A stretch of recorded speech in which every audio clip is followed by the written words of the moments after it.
In a bleak, cratered wasteland, Rizal contemplatively reflects on his latest failure. He had aimed to forge a sword with the density of a neutron star, an ultimate weapon, but all his efforts had come to nothing. With a heavy heart, he concludes that his current magical skills will never match the power of the most formidable beings in existence. For a fleeting moment, he recalls his past companions, who have parted ways for reasons urgent and unavoidable. Feeling the weight of solitary adventuring for too long, he decides to seek out a bustling city and activates his flight magic. As he begins to ascend, an overwhelming surge of dark energy erupts violently from beneath him, ripping a jagged fissure across the earth. Bewildered, he stares downward, uncertain of what he is witnessing.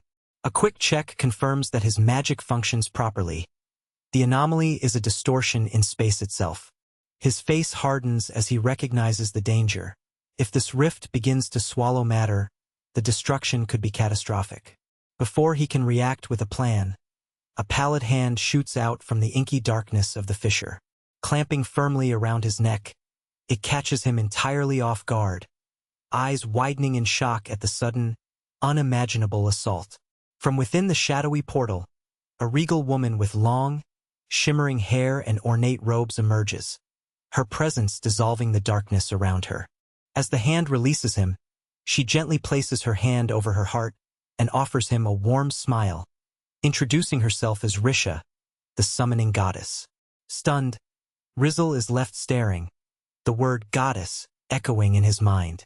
He can only gape in disbelief as she stands before him, seemingly unaffected by the swirling magical energies. Trying to gather himself, he clears his throat and inquires about her intentions. Risha apologizes for her sudden arrival and clarifies her message. She claims that she is a goddess, albeit from a different world, guided to appear wherever she is needed most. Her gaze fuses with his as she asks directly if he is the one, the intended recipient of her presence. Internally, he scoffs, wondering if she is simply role-playing a fairy tale. To his surprise, she remains calm, asserting that her appearance is real and not a mere story.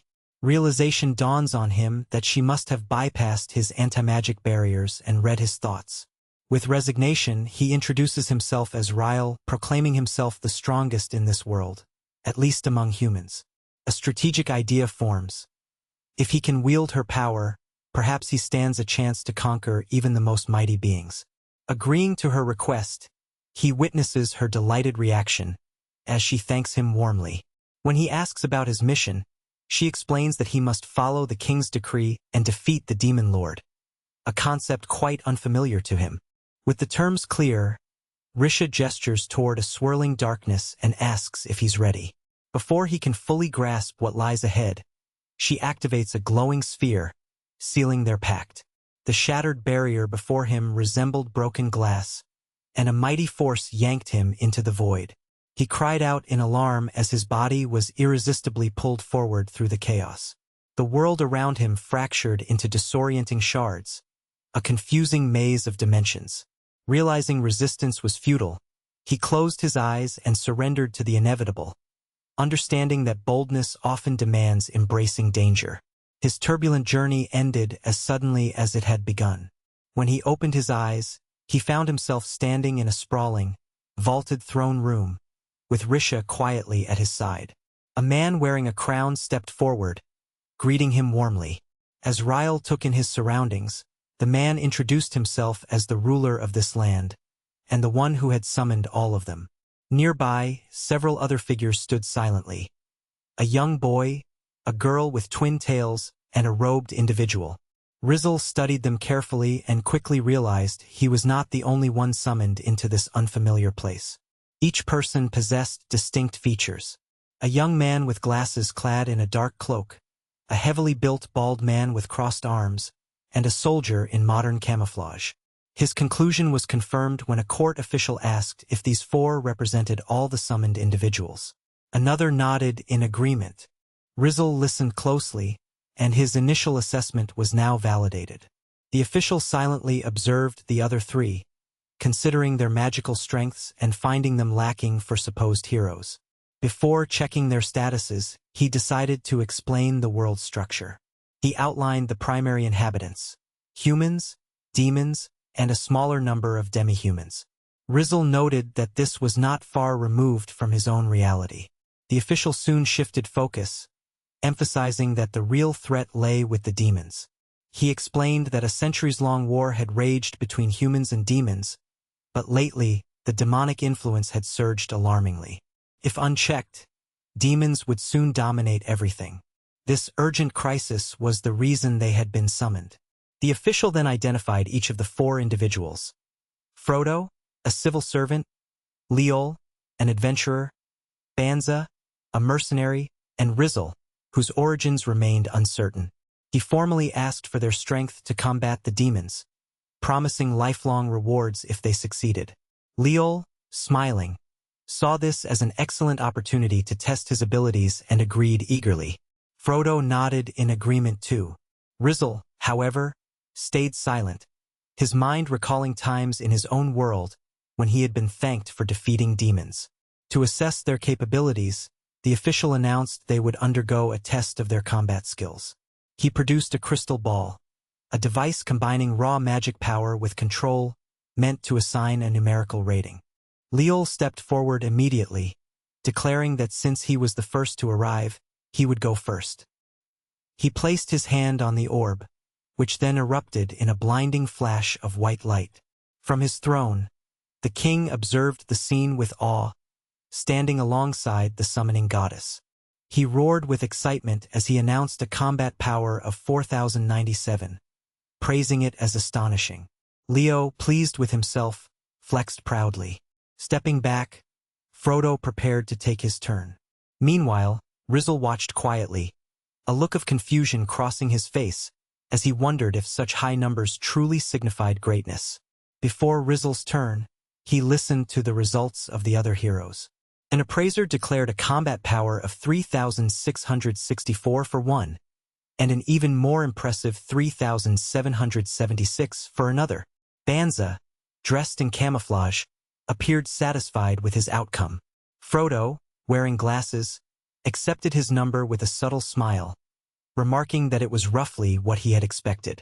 Once the assessments finished, the appraiser gestured for the last participant. Rizal nodded calmly, acknowledging the signal, and stepped forward. The king's gaze fixed upon him with a stern, unreadable expression.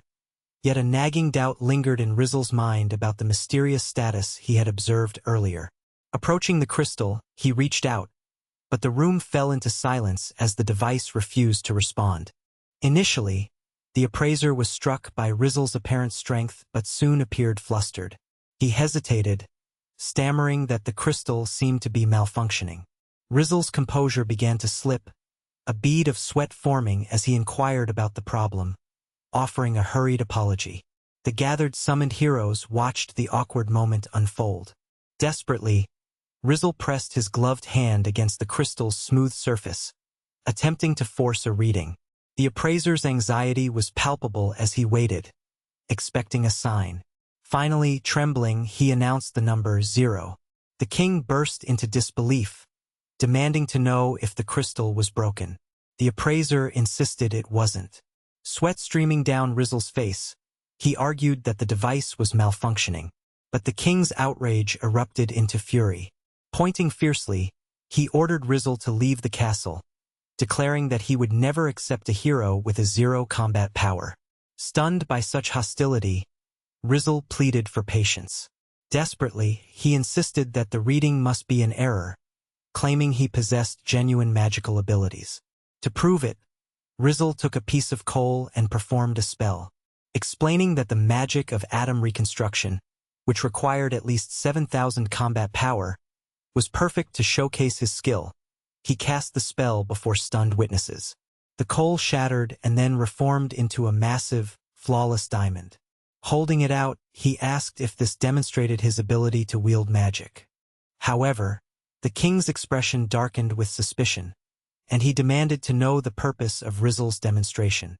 Rizal's intention to explain was cut off as the king suddenly lunged forward, grabbing him by the collar and shouting that a spell transforming coal into diamonds simply did not exist in their world. Bewildered, Rizal attempted to clarify that such magic was commonplace in his own universe. The king abruptly silenced him with a thunderous command, demanding quiet and ordering the useless charlatan to leave his castle immediately. The gathered heroes echoed his contempt, casting sarcastic glances. Leo dismissed the scene as pathetic, while Frodo lamented the sad state of the impostor's life. Banza expressed disbelief that anyone could fall for such a fake. Desperate, Ryle turned his gaze toward the goddess Risha, silently asking if anyone there understood the spell he needed. The king roared for the guards, branding him nothing but a scammer. Risha remained silent, her face an inscrutable mask as ordered. 2 armored guards quickly intervened, forcing Ryle to his knees with their crosspoles. The king's judgment thundered through the hall. Ryle was to take the gem as a final gift and be exiled forever, never to appear before him again. He was cruelly expelled onto the cobblestone streets, crawling on his hands and knees in a quiet square. The weight of his banishment crushed him, leaving him desolate. A child passing by pointed at him, asking her mother what he was doing. Ryle could only stare blankly at the ground, overwhelmed. Eventually, he made his way to a public fountain and sank onto its edge, burying his face in his hands and pondering his next move. The mother who had watched before pulled her child away, warning her not to look again. As despair sank in, the king's furious order to leave echoed painfully in his mind. It was almost too much to believe they had betrayed him, just as in the games he used to play. Shaking himself free from the shock, Ryle resolved to change his course and consider his next steps carefully. Something important needed confirmation. With renewed determination, he stood and headed down the street. His search brought him to a workshop that sold weapons, tools, and also purchased goods. Entering the shop, he showed the large diamond to the elderly shopkeeper, who examined it with keen interest. The old man marveled at its beauty and inquired if he could buy it. Ryle hesitated, worried that claiming it was artificial would bring accusations of fraud. He admitted that the diamond was man-made. Instantly, the friendly demeanor of the shopkeeper faded into a stern glare. He questioned whether Ryle was joking, puzzled by the suggestion of an artificial gem. The shopkeeper explained he had never encountered such diamonds and clarified they might be used as abrasives. The revelation struck Ryle like a lightning bolt. In this world, artificial diamonds simply did not exist. If he sold this gem at a proper jewelry shop, he could earn enough to live comfortably for 10 whole years. He urgently needed funds but kept the true origin of his gemstone secret. Turning to a nearby innkeeper, he inquired about the cost of a single night's lodging. The old man estimated around 10,000 pi. Though steep, Ryle saw an opportunity. He proposed to sell an item he possessed for 70,000 pi. The innkeeper was utterly stunned by the offer, stammering and questioning whether Ryle was starting some new kind of charity operation. He doubted the offer's seriousness but remained composed as he explained his urgent need for funds, confidently emphasizing the diamond's worth. The merchant, still visibly overwhelmed by the requested sum, hesitated before reluctantly agreeing to the terms. Once an understanding was reached, they shook hands, sealing the deal. As he turned to leave, the merchant waved cheerfully, expressing gratitude for the business and inviting him to return. Clutching a heavy pouch of coins, he reflected on how much effort it had taken to gather this money. Although the process had been arduous, he now possessed the desperately needed funds. Standing atop a vantage point as the day waned into twilight, he contemplated his circumstances. It became apparent that alchemy in this world was primitive, and currency held a value vastly different from what he was accustomed to. A long, challenging journey awaited him. In the city center, Amory lay in bed, exhausted and lost in thought. He sighed, contemplating the bizarre situation he had found himself in, and began to reassess everything. Initially, he believed the goddess originated from another realm and that his arrival resulted from a magical summoning, a form of space transfer. However, the merchant's earlier remarks caused him to hesitate. The man had claimed no knowledge of gemstones being used for trade or magic, indicating that the magical development here was entirely different from his world. This new revelation forced him to question whether this was truly another world at all. Getting out of bed, he activated a quantum motion analysis spell. The results were indisputable. The laws of physics differed here, and unfamiliar materials surrounded him. He finally understood. There was no other explanation. He lay back, processing these implications. If his situation wasn't merely a game or illusion orchestrated by the self-proclaimed goddess, then the king's exile might have been an unforeseen event beyond her control. He began to ponder his purpose. Should he assume the role of the hero meant to save this world? Would defeating a demon lord suffice for the goddess's approval? The idea struck him as foreign, since his own world lacked such beings. He visualized a typical demon, narcissistic, brutish, and magically adept, and deduced that demons here must be intelligent enough to govern themselves. He wondered about their morality, especially in light of the ongoing human-demon conflicts since his exile. With newfound determination, he sat upright. He had made his choice. He would go confront the demon lord. As he settled into this decision, he wondered how magic worked in this realm. Sitting cross-legged, he activated his storage magic, causing a luminous rectangular portal to appear in midair. From it, he summoned a reconnaissance satellite, equipped with a camera and printer, designed to fly overhead and generate maps from its images. The device hovered briefly before soaring out of the open window into the night. Sensing that his tools functioned correctly, he issued a final command, feeling reassured by their reliability. He mapped out the route leading to the demon lord's fortress, trusting his device to guide him. Exhausted, he lay down to rest, drifting into sleep until the device signaled completion. When he awoke, daylight streamed through the window, and he realized he had slept through the entire night. On a nearby table, a detailed map had finished printing, its intricate lines and markings vividly clear. As he reached out to collect it and store it away, his eyes widened in sudden awareness. A strange presence had been detected. He knew he had to investigate immediately. Almost reflexively, he traced the source of the sensation, which he pinpointed with precision. Inside his room, 3 figures crouched silently, their mastery of detection magic unmistakable. No doubt about it, they were assassins, stepping out of the inn with measured intent. He watched as the assassins moved silently to positions on a nearby rooftop, observing him covertly.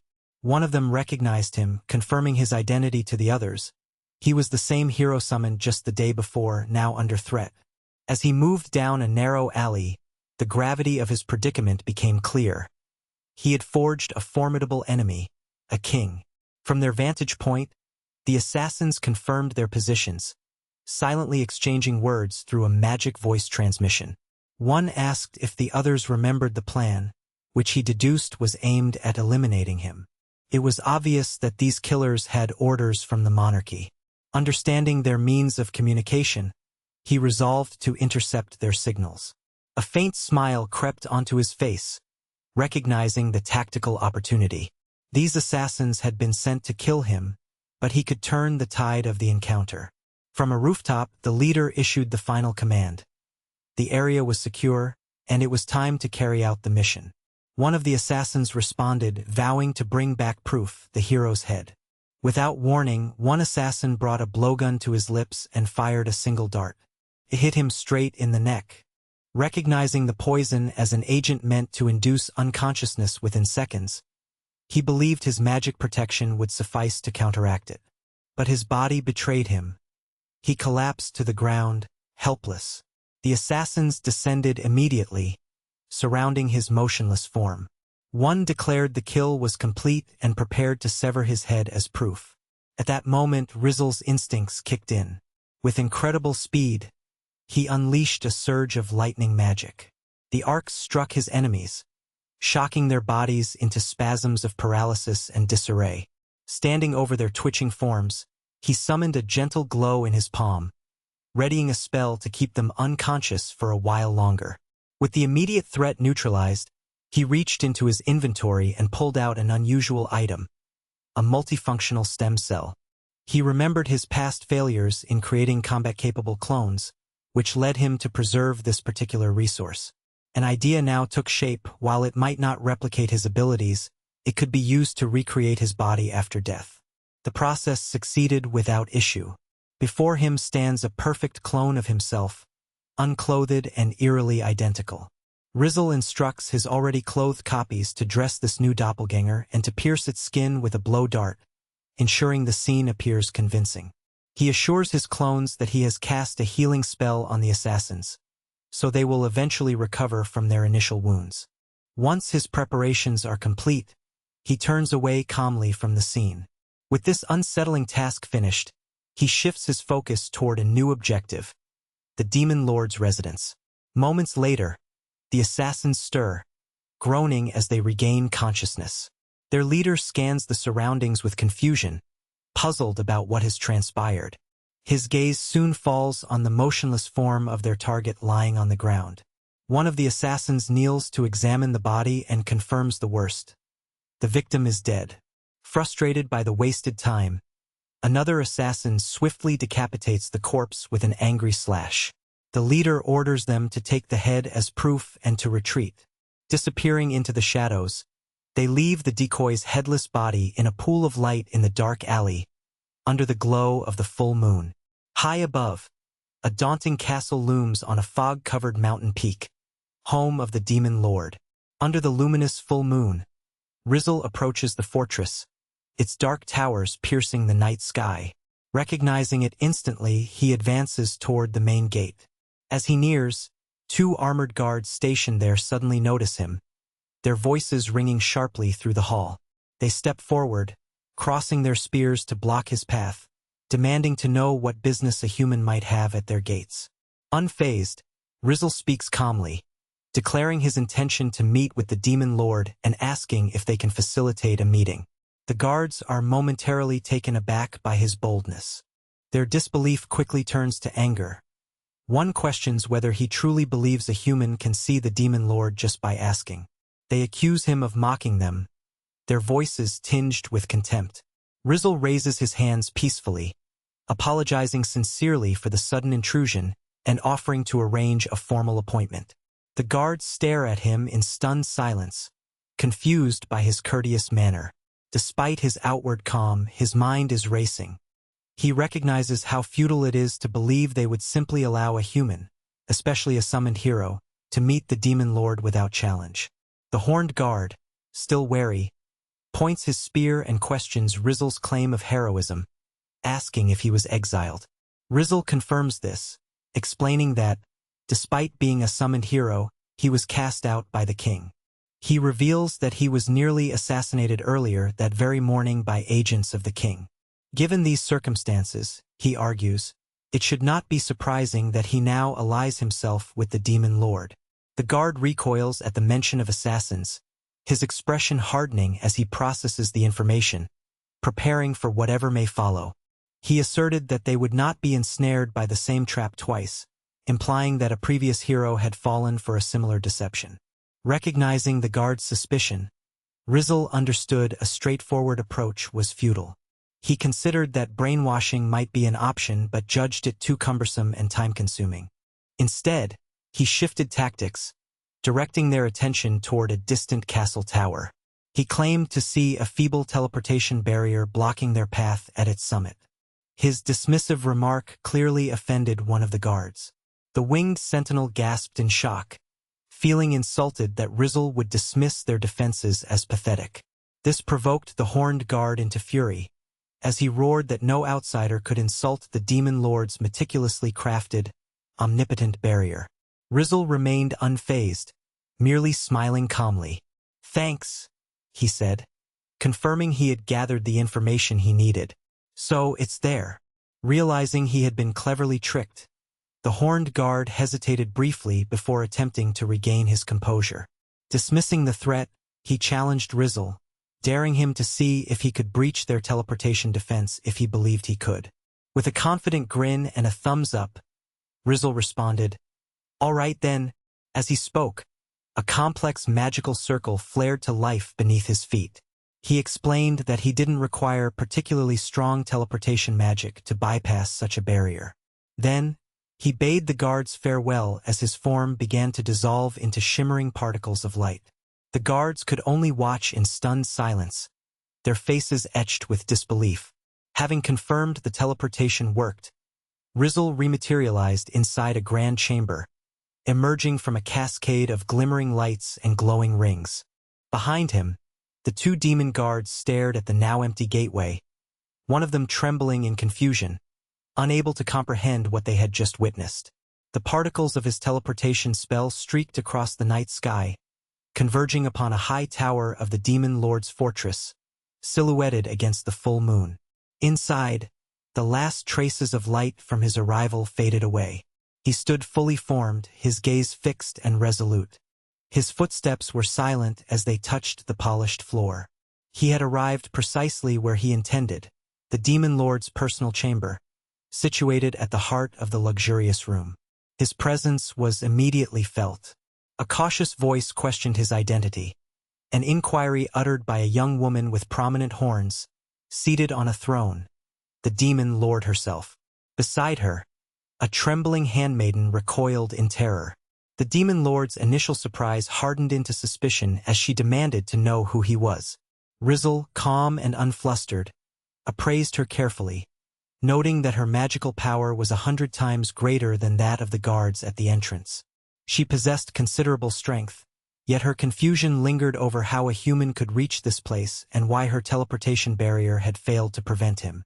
In her bewilderment, she asks if he is the Demon Lord. He politely apologizes for having passed through her defenses without permission. She admits that she is indeed the Demon Lord but remains puzzled, questioning who he is and what his purpose might be. He explains that he would have felt guilty if he had damaged something she had carefully crafted. Therefore, he asks for her forgiveness for any harm avoided. The Demon Lord is taken aback that he managed to breach her formidable barriers unscathed. As he coolly adjusts his glove, she observes him with suspicion, trying to discern his true identity and intent. Finally, he introduces himself as Rizzle. He clarifies that he was summoned to this world as a hero but was subsequently exiled due to certain circumstances, leaving him unaffiliated with either humans or demons. His reason for visiting her is straightforward: to inquire about this world. To confirm her identity once more, he asks if she truly is the Demon Lord. Her expression flickers with rage at this question, her face twisting in fury as she screams at him to stay away. She sees the notion of a summoned hero seeking her out for answers as a mockery. In response, a large, intricate magic circle appears in midair, and Rizzle perceives, with slight regret, that he chose an inadequate method to approach her. She unleashes her power in a blinding burst of energy, shouting that he is obstructed. The attack streaks toward him, but he halts it effortlessly with a single finger, shattering the burst. Calmly, he reflects that the situation is troublesome, as he has no evidence that he was dismissed from his heroic role. With his attack thwarted, the Demon Lord smirks, recognizing his competence. Rizzle remains unruffled, pondering silently his next move. Suddenly, a tall, horned warrior lunges to defend her, wielding a spear poised between the throne and the trespasser. Dust and debris cascade from the ceiling as the warrior asks if Her Majesty is unharmed. Nearby, another guard stares in disbelief, questioning who this man could be. The Demon Lord stays perfectly still, hands casually in his pockets, his face unreadable. She raises a warning voice, cautioning them to be careful, explaining that her own attacks failed to affect him. The horned warrior commands his subordinate not to panic, insisting that they must eliminate the intruder at all costs. The guard can hardly believe that even the king's power was ineffective. Rizzle quietly surveys the scene, noting that the guard's combat skills are about 80% of the warriors.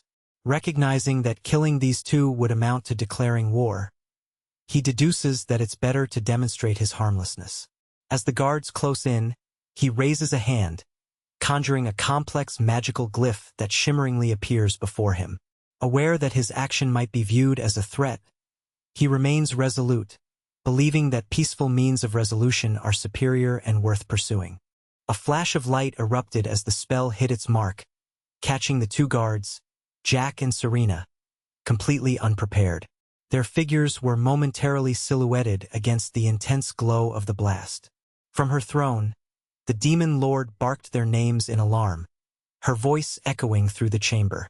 A pure energy ring surged through the guards, startling them further. Serena remained stunned, her eyes fixed ahead, while Jack's body was suddenly enveloped in shimmering, strange magic. His face froze in an expression of shock, and he instinctively reached for his neck, bewildered, certain he had just been decapitated. The demon lord herself was taken aback, her expression shifting to confusion as she questioned how they could have come back to life. Rizzle, maintaining an air of calm, clarified that such an event was impossible, that she had never intended to kill them in the first place. He dismissed their fears casually, implying they were overreacting. Turning the tables, he questioned why Jack believed he would die simply because his head was seemingly severed, leaving both guards overwhelmed with terror and bewilderment. Finally, the demon lord's composure cracked. She pointed accusingly and shouted that Rizzle was the strange one. She maintained that no spell existed capable of allowing someone to survive decapitation. Serena sought to defend her ruler's logic, arguing it was absurd because the demon lord was unmatched in strength.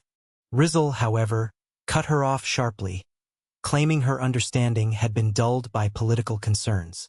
He asserted that his methods operated beyond common sense, insisting they stop applying their limited knowledge to his actions. The scene shifted. Now, Rizzle sat before her as she placed her high-heeled shoe deliberately on the table. Calmly, he steered the dialogue back to its original purpose, reminding her that she had said his task was to gather information. With a confident, almost predatory smile, she agreed, inviting him to ask anything he wanted. He responded with a satisfied smile of his own, pleased that she was finally willing to answer his questions. The demon lord chuckled cheerfully, though her guards remained tense. Serena voiced their concern, reminding her that they still weren't certain whether Rizzle was an ally or an enemy.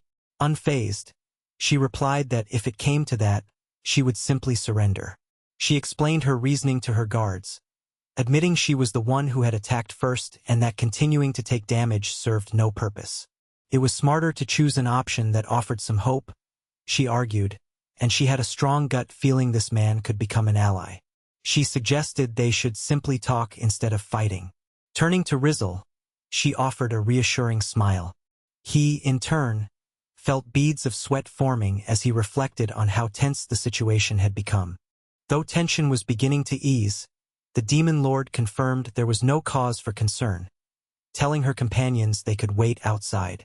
Her guards exchanged uncertain glances, while Jack voiced a quiet, contemplative sound, still digesting her command. Serena watched him anxiously, worried about what might come next. Despite their initial hesitations, the guards approached Rizzle and bowed respectfully, clearly acknowledging her authority. Serena spoke for both, affirming that his command was their duty. Having pledged obedience, the guards then withdrew, leaving Ryle alone with the demon lord. She settled onto her throne with an air of assured confidence, elegantly crossing her legs as her gaze bore down on him. She invited him to voice his questions or requests, and he expressed his gratitude. His first inquiry concerned the rumors, whether it was true that humanity was on the brink of subjugation by the swiftly advancing demon race. The demon lord dismissed such notions instantly, asserting that every rumor he'd heard was false. Puzzled, he pressed for clarification. She explained that, contrary to popular belief, demons had actually been steadily weakening over the past few centuries. Rather than seeking to dominate humans, she claimed it was humans who were forcing the demons into disadvantageous positions. To illustrate her point, she produced a scroll, carefully rolled but still intact, which Ryle accepted. Sensing the magic of a king emanating from it, he unrolled the scroll slightly and recognized with a start that it was likely the original treaty between humans and demons. Looking up from the document with a questioning gaze, he awaited her confirmation. With a simple and decisive nod, she affirmed his suspicion. He hurriedly read a particular clause mentally, his eyes widening in shock as the words sank in. The contract stipulated that any human committing a crime within demon territory would be judged by human laws, absolving the demons of responsibility for any harm inflicted upon them. He recoiled, stunned by the clause's apparent unfairness, and voiced aloud his disbelief that such a deal could have been forged. In response, the demon lord recounted the historical background. Long ago, the previous demon lord had been slain by a hero. Because the title of demon lord was always awarded to the strongest demon, this loss proved that no demon currently possessed the strength to defeat the hero. She looked grave as she explained the peril that followed. If the demons refused to accept these terms, the hero would simply seize her throne and kill her. The weight of this revelation pressed heavily on him. His hand clenched tightly on the armrest as he absorbed the grim reality, and he murmured his understanding. His thoughts raced. If the goddess had such a formidable hero at her command, why had she summoned them? Might she conjure a new hero each time one fell? The question lingered unanswered in his mind. Turning his attention back to the seated demon lord, he posed a crucial question. Was the hero responsible for enforcing the contract still alive? The demon queen looked at him in surprise, then confirmed that the hero was indeed alive. This only deepened Ryle's confusion.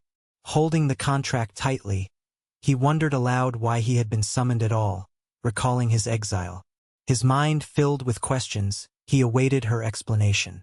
The demon lord reveals that, without the hero's intervention, she would have long ago dissolved the contract and unleashed destruction. Leaning in with a sly, piercing smile, she hints that luck has favored the hero, as he narrowly avoided death. The ominous word lingers in the air, leaving Rizzle stunned into silence. Death. The demon lord's cold voice confirms the brutal truth, and the weight of realization crashes down on him. He was never summoned to be a hero but rather to serve as a sacrifice. Under the glow of the full moon, Rizzle struggles to comprehend her words. He repeats the concept of sacrifice, his face clouded with disbelief and emerging concern. Desperately, he asks her to clarify, his voice trembling for more details. She watches him silently, her gaze steady and unwavering, before beginning her account. She explains that this dark history stretches back around 6 centuries, coinciding with the first summoning of a hero. Contrary to legend, that initial hero was nowhere near as mighty as stories suggest. He was entirely outmatched against the combined force of the 4 heavenly kings, which included the parents of the warrior Serena. The defeat of that hero disheartened human leaders profoundly, prompting them to command the goddess to summon yet stronger champions. Yet, every subsequent hero proved similarly powerless against the same formidable foes. Rizzle absorbs this, recognizing that the parents she mentioned were indeed 2 of the 4 heavenly kings. A sharp realization dawns on him. The advanced magical device he possesses was likely crafted by someone from his own world. The demon lord affirms his suspicion with a nod. He then inquires whether the goddess was involved in creating that tool. Her answer is a straightforward confirmation. Yes, she was. She proceeds to shed light on humanity's terrifying strategy. They would summon heroes, force them into combat against monsters and demons, and as they neared their limits, absorb them into an amalgamated, stronger hero. This cycle of summoning and absorption was repeated countless times, producing a champion far more powerful than the demon lord of that era. It enabled humans to impose harsh terms on the demons, bending them to their will. Centuries of this process rendered the combined hero unimaginably more formidable.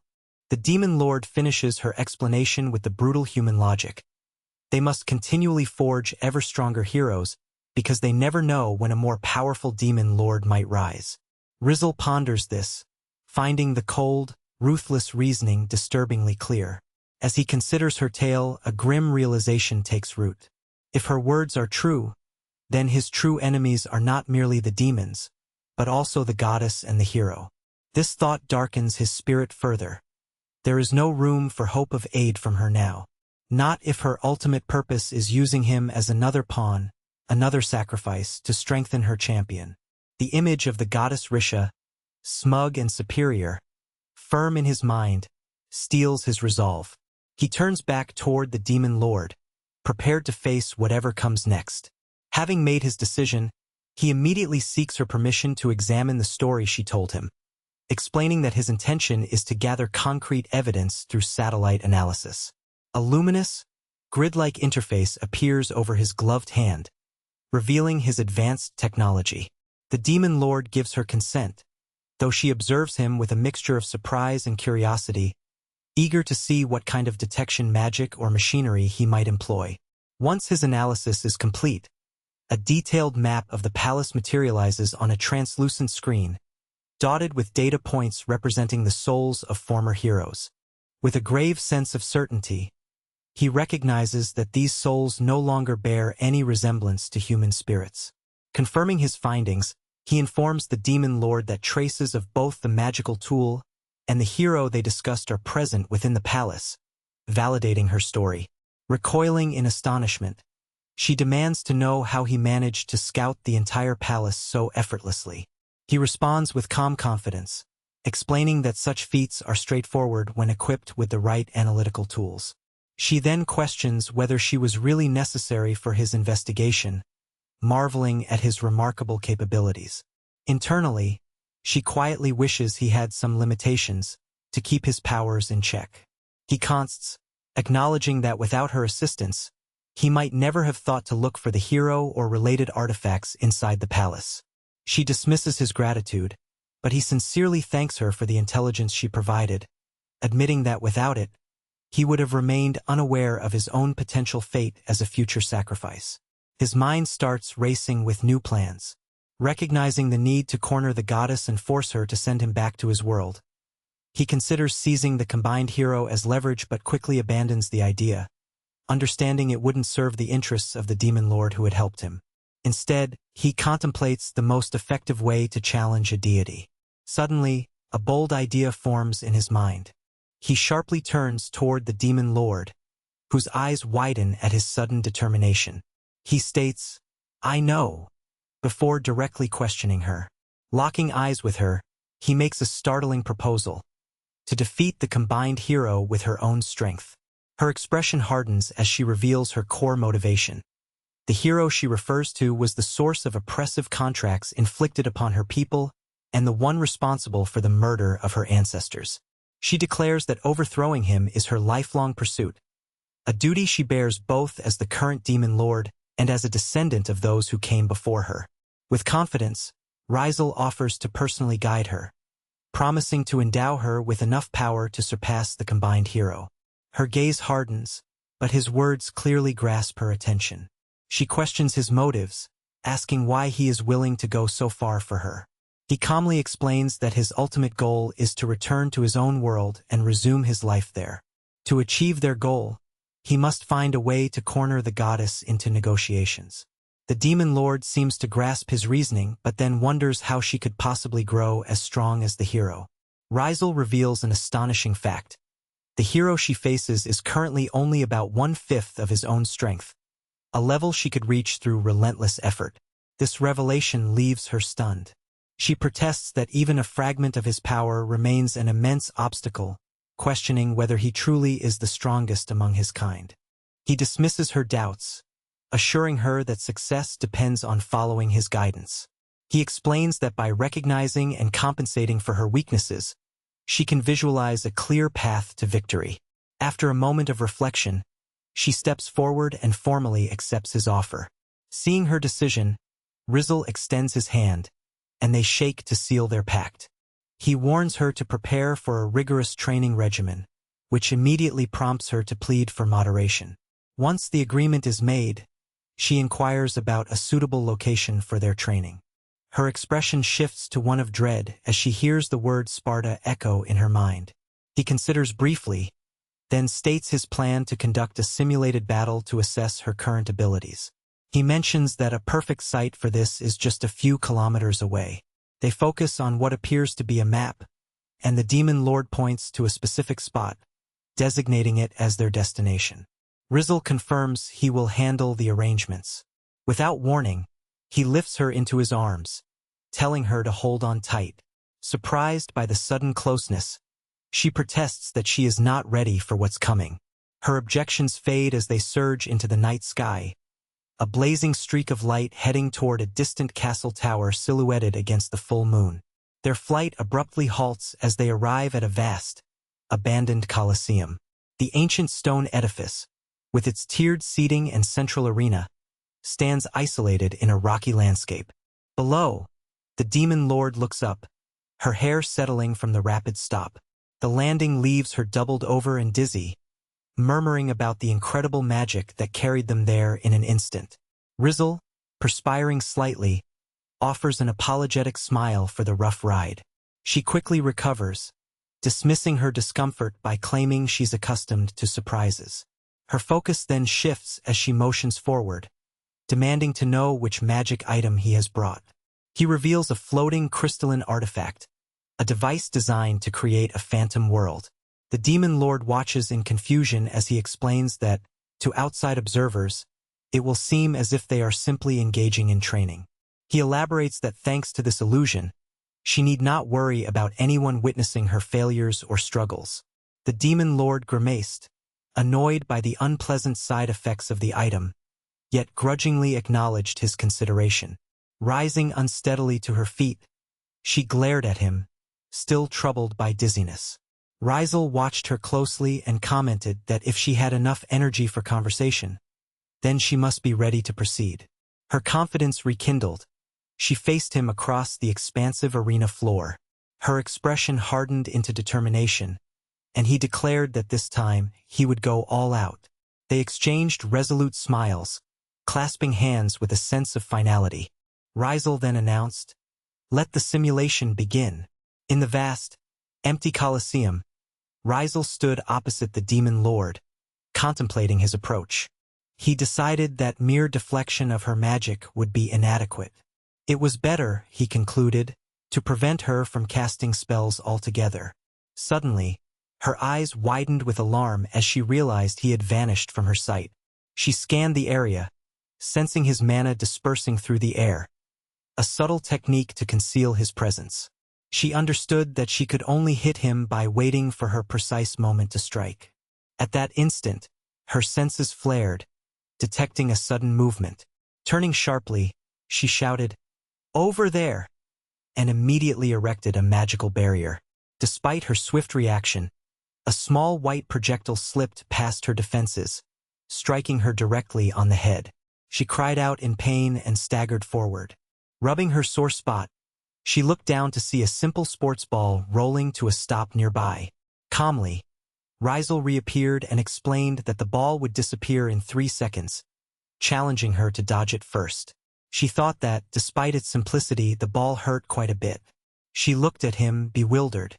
His voice then entered her mind, transmitting telepathically that the only magic he was using was body strengthening.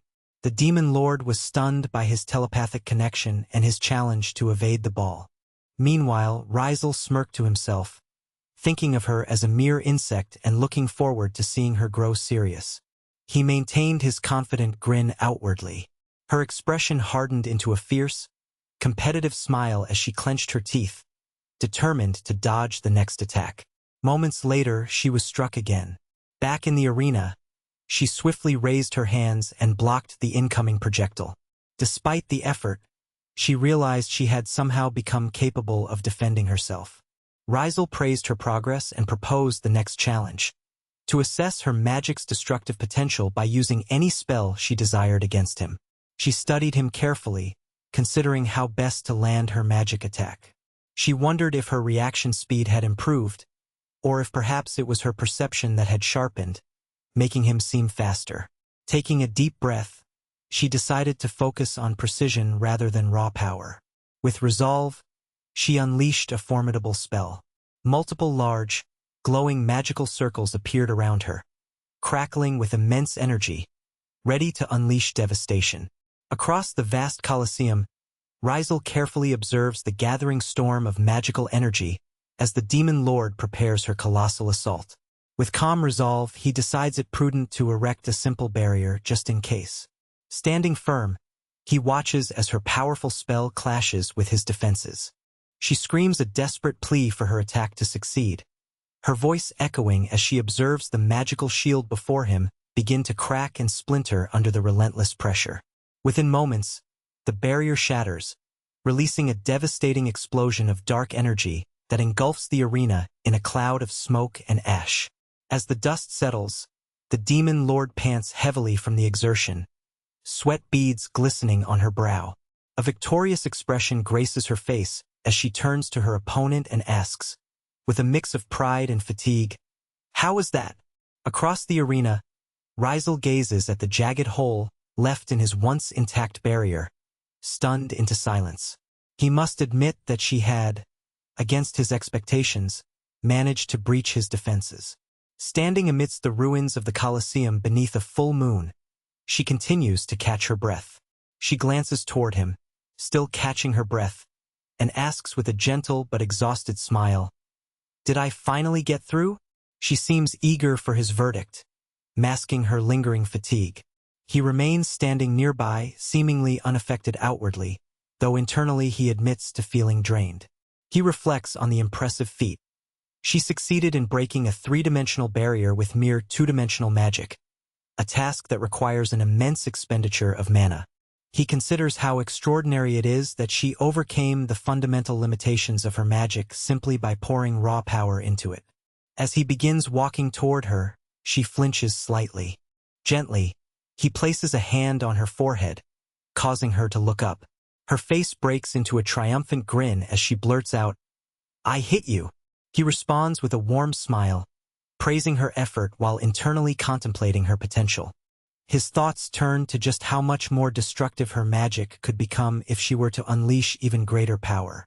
Seemingly flustered by his calm demeanor, she quickly suggests the next challenge, intentionally creating a breach, a hole, inside a barrier. She raises her hand, protesting, "Wait, you're not serious, are you? I need a moment to recover." After a brief respite, she asks what exactly he means by a barrier. In response, he conjures a small glowing orb of light in his palm. He explains that he will manifest a barrier at once and instructs her to strike it with her strongest magic. She hesitates, doubts flickering across her face. She asks hesitantly if it's truly safe to use her full strength, worried that her spell might explode everything around them. He reassures her with unwavering confidence, telling her that this particular barrier absorbs all incoming attacks. Hearing his words, a bead of sweat trickles down her cheek as she contemplates his unusual confidence. A sly grin spreads across her face, realizing how unpredictable he is. With renewed resolve, she focuses her energy. Her eyes widen with intense concentration as a colossal, triangular magic sigil takes shape in the air before her. Glowing fiercely with immense power, she declares boldly, "This is me at full strength." As she declares her intent, a dazzling beam of destructive energy erupts from her hands. The radiant blast races across the plaza, targeting the translucent wall of magic Ryle has carefully crafted. The immense explosion meets the barrier and simply vanishes, effortlessly absorbed without leaving a sign. For a brief moment, the barrier ripples before regaining its stability. The demon lord's eyes widen in shock, her mouth falling open in disbelief as she stammers, "Did it actually absorb it?" She watches in awe as the last tendrils of her power are pulled into the transparent wall, which then dissolves into nothingness. Rizzle stands on the tiled ground, completely unharmed, and gazes at her with an unimpressed expression. He asks quietly if that was all she could muster. Flushed with embarrassment, she retorts sarcastically, offering an insincere apology for not meeting expectations. Rizzle nods calmly, confirming her assessment, then inquires if she has a problem with that.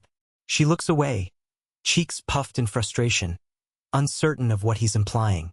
He reassures her, saying she shouldn't feel discouraged, and explains that the test provided him with a clear insight. She used everything she had, and that was what mattered. He then admits he realized he hadn't even asked her name and politely inquires about it. She, Riley, responds, asking if he's the type who sees nothing in his dreams, to which he admits such visions occur quite often. Acknowledging her own fault, she introduces herself properly as Mayor Shah, the Demon Lord. She then states her purpose. She needs his assistance to defeat a formidable combined hero. Rizzle expresses gratitude for her honesty, assuring her there's no need to feel down. He clarifies that while her magical powers are formidable, her mastery of magic formations requires further refinement. To illustrate, he explains that magic power comprises a three-part formula: mana, the reservoir; magic output, the flow; and magic control, the pressure. At the core lies the magic formation itself. Continuing, he offers an analogy. Humans may not match dragons in mana, but dragons are incapable of wielding complex spells. By mastering precise control, a human can perform the impossible and overcome a dragon. Marcia's eyes light up with realization. With her high magic output, improving her control alone could dramatically enhance her strength. Rizal then states he will begin by teaching her three-dimensional magic. The concept leaves Marcia utterly bewildered, unfamiliar with such ideas. Seeing her confusion, Rizal, visibly tired, reflects quietly on how much cultural shock he has faced already. He clarifies the difference. The two-dimensional magic formations she uses are limited, like a flat surface with a single application. In contrast, three-dimensional magic is boundless, akin to a solid space, meaning her magic potential becomes infinite. With a confident smile, he emphasizes that this new power allows her to expand her presence as much as she wishes. The idea frightens Marcia, as the prospect of viewing her magic from such a vast, third-person perspective feels intimidating. She remained skeptical, questioning how she could possibly harness magic that she was unable even to analyze. Risa disclosed that he had faced the same difficulty at birth and had to invent a unique training method to master it. Annoyed, Marcia shouted that he should have explained this from the beginning. She then shifted the conversation, asking why he would bother training her when he could simply eliminate the hero to return to his own world. Risa calmly explained that he had two reasons. First, to express gratitude for the information she had provided. Second, and more importantly, he wanted to recruit her, to enhance her strength and bring her into his world as a member of his team. He added that this offer was contingent upon her agreement. The proposal was so startling that Marcia staggered backward into a newly formed hole in the floor. Stunned, she demanded clarification about his intentions. He elaborated, revealing that he faced an opponent he could not defeat alone. His lifelong aim had been to find a capable second hand, someone worthy of the task, and he had come to this world specifically to recruit her. Gazing at her with conviction, he asserted that he was certain she was the perfect candidate. Despite her status as the Demon Lord, Marcia was deeply moved, acknowledging that perhaps he was asking the impossible. Nevertheless, she accepted his offer resolutely. He expressed appreciation, complimenting her kindness and dependability. Marcia quickly interrupted, saying that she sensed he was helping her without expecting anything in return, and she disliked owing favors. She then made a request of her own. Curious, he asked her to explain. She revealed that her younger sister, who possessed a similar level of power, was suffering from a mysterious illness that progressively weakened her body. Her hope was to see her sister become a Demon Lord candidate once she left for his world, but her ailment rendered her unfit for combat. She asked whether he might be able to cure her. Risa reflected on the request, admitting that he lacked expertise in medicine but agreed to do whatever he could, promising at least to examine her sister, even if he made no guarantees. Filled with relief, Marcia thanked him enthusiastically, eager to proceed.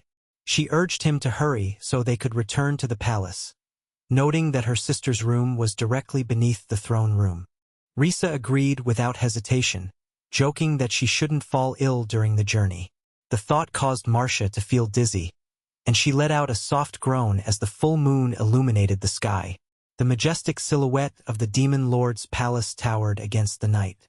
Inside a luxurious chamber, Marcia sat engrossed in a book when suddenly the air shimmered and tore open as a swirling portal appeared behind her, startling her away from her reading. From the portal emerged Riel, supporting a disoriented young woman. Marcia snapped to her feet, recognizing her older sister, Cecil. She demanded to know how they had bypassed her flawless barrier and who the strange man accompanying her was. Her sister, however, radiated with joy, her face illuminated by pure excitement. With pride, She introduced the man as Ryle, a formidable figure from another realm. Cecil enthusiastically detailed how he had effortlessly broken through her barrier and wielded spells capable of nullifying her magic without difficulty.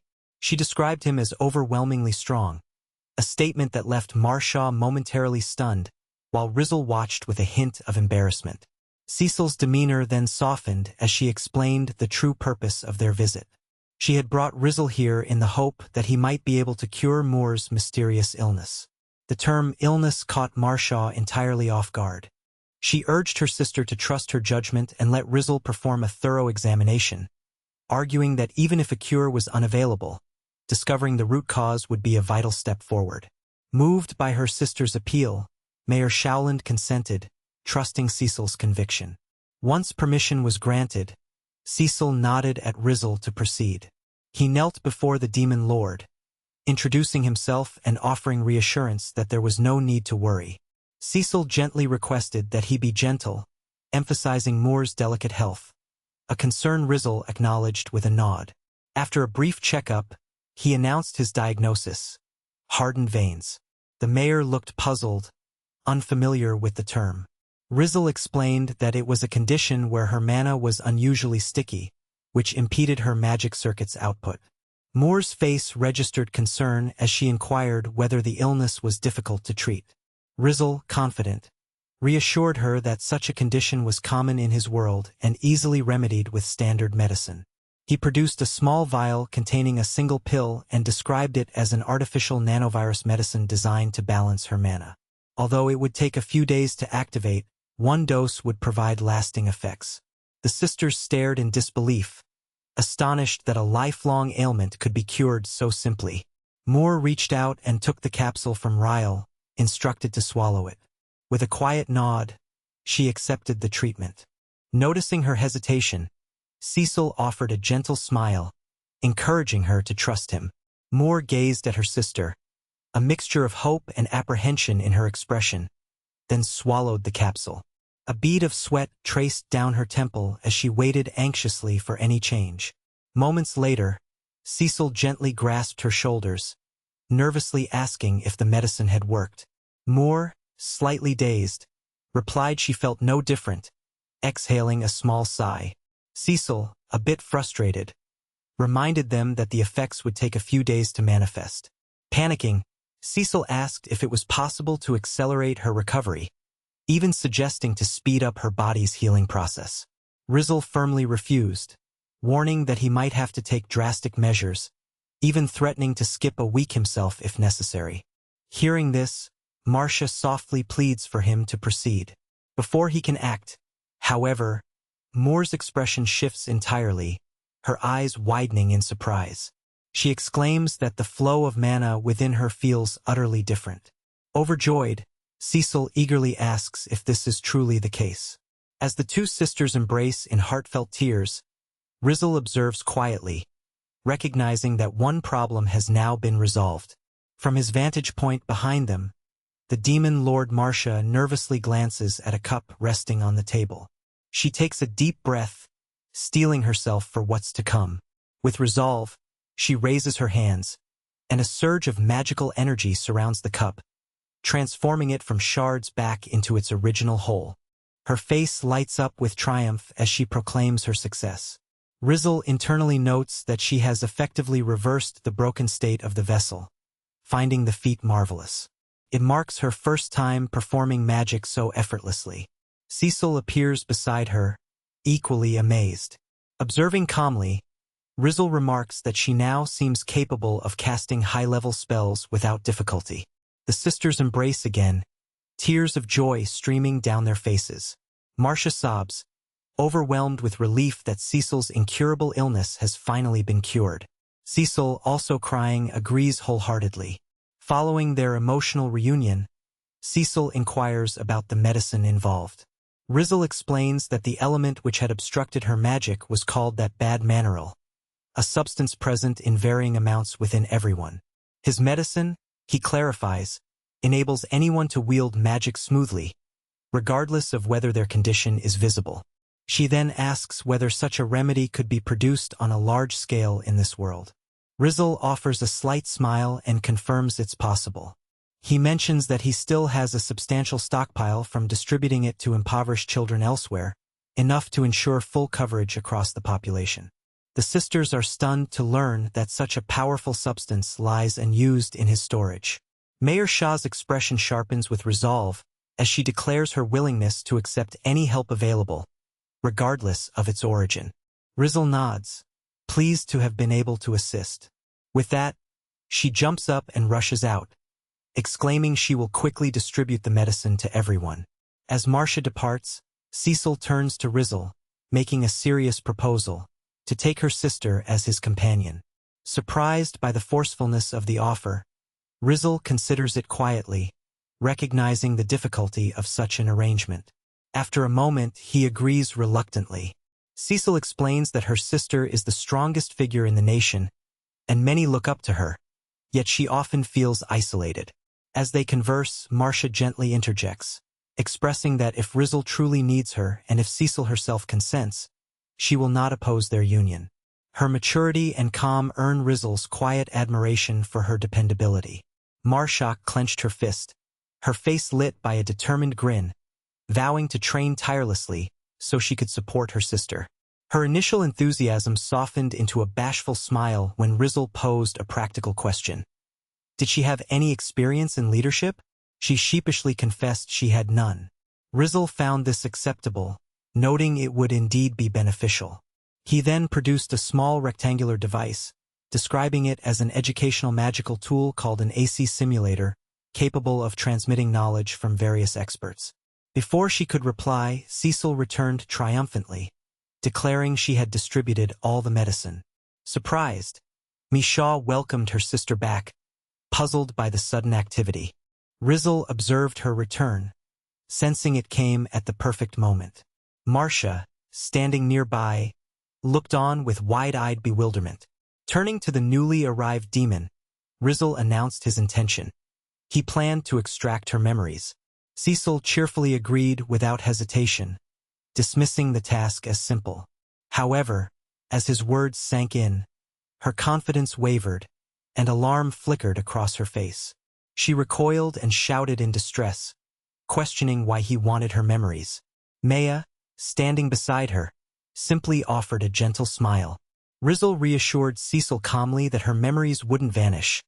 The AC simulator would merely copy her experiences for educational purposes. Realizing the device's purpose, Rizal asked Cecil to place a component from the machine onto her head. She understood quickly and carefully set the memory crystal into the device. As he worked, Marcia watched with amazement, sighing at the feat's impossibility and questioning aloud what kind of person Rizal could be to accomplish such a thing. He responded confidently that it was a gap in their civilization, then turned to her and asked if she was ready. With Rizal and her sister Cecil observing, Marcia gave a final encouraging word, telling Cecil it was okay to proceed. Rizal smiled at her resolve and nodded. Cecil closed her eyes as a finger pressed a button on the nearby console. A mechanical voice announced that the setup was complete and that the operation was beginning. As the device activated, a radiant light enveloped Cecil, and the system declared that it was initiating the memory import. Below, Marcia watched her sister with a trace of apprehension. When the light faded, Ryle confirmed that the process was finished, stating that the simulator import for the demon leader was successful, and one use should suffice. He then directed Cecil to press a red magic stone at the center of the console. With a nervous glance, she agreed and pressed the stone, causing a large screen of light to appear in the air. Both Marcia and Cecil gasped in surprise as an image of Moore's face appeared on the display, alongside a question asking how they would handle a particular situation. Marcia instantly recognizes the scenario as the same famine from the previous year and contemplates choosing a third option based on the information she possesses. She briefly considers what might happen if she opted for the second choice instead. Just as the simulation affirms this alternative as correct, a wave of joy washes over her.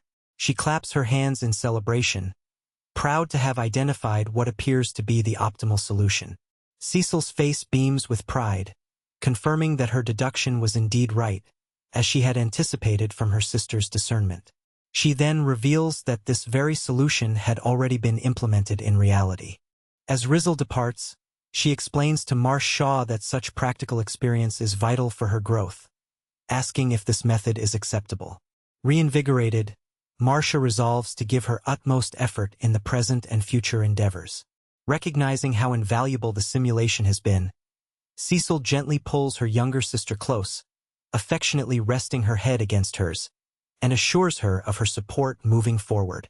Marcia responds with a bright smile and a firm agreement, eager to advance. The next day, she sits facing Riel at a table, where he announces the start of the second phase of her training aimed at surpassing the combined hero. He inquires if she feels ready.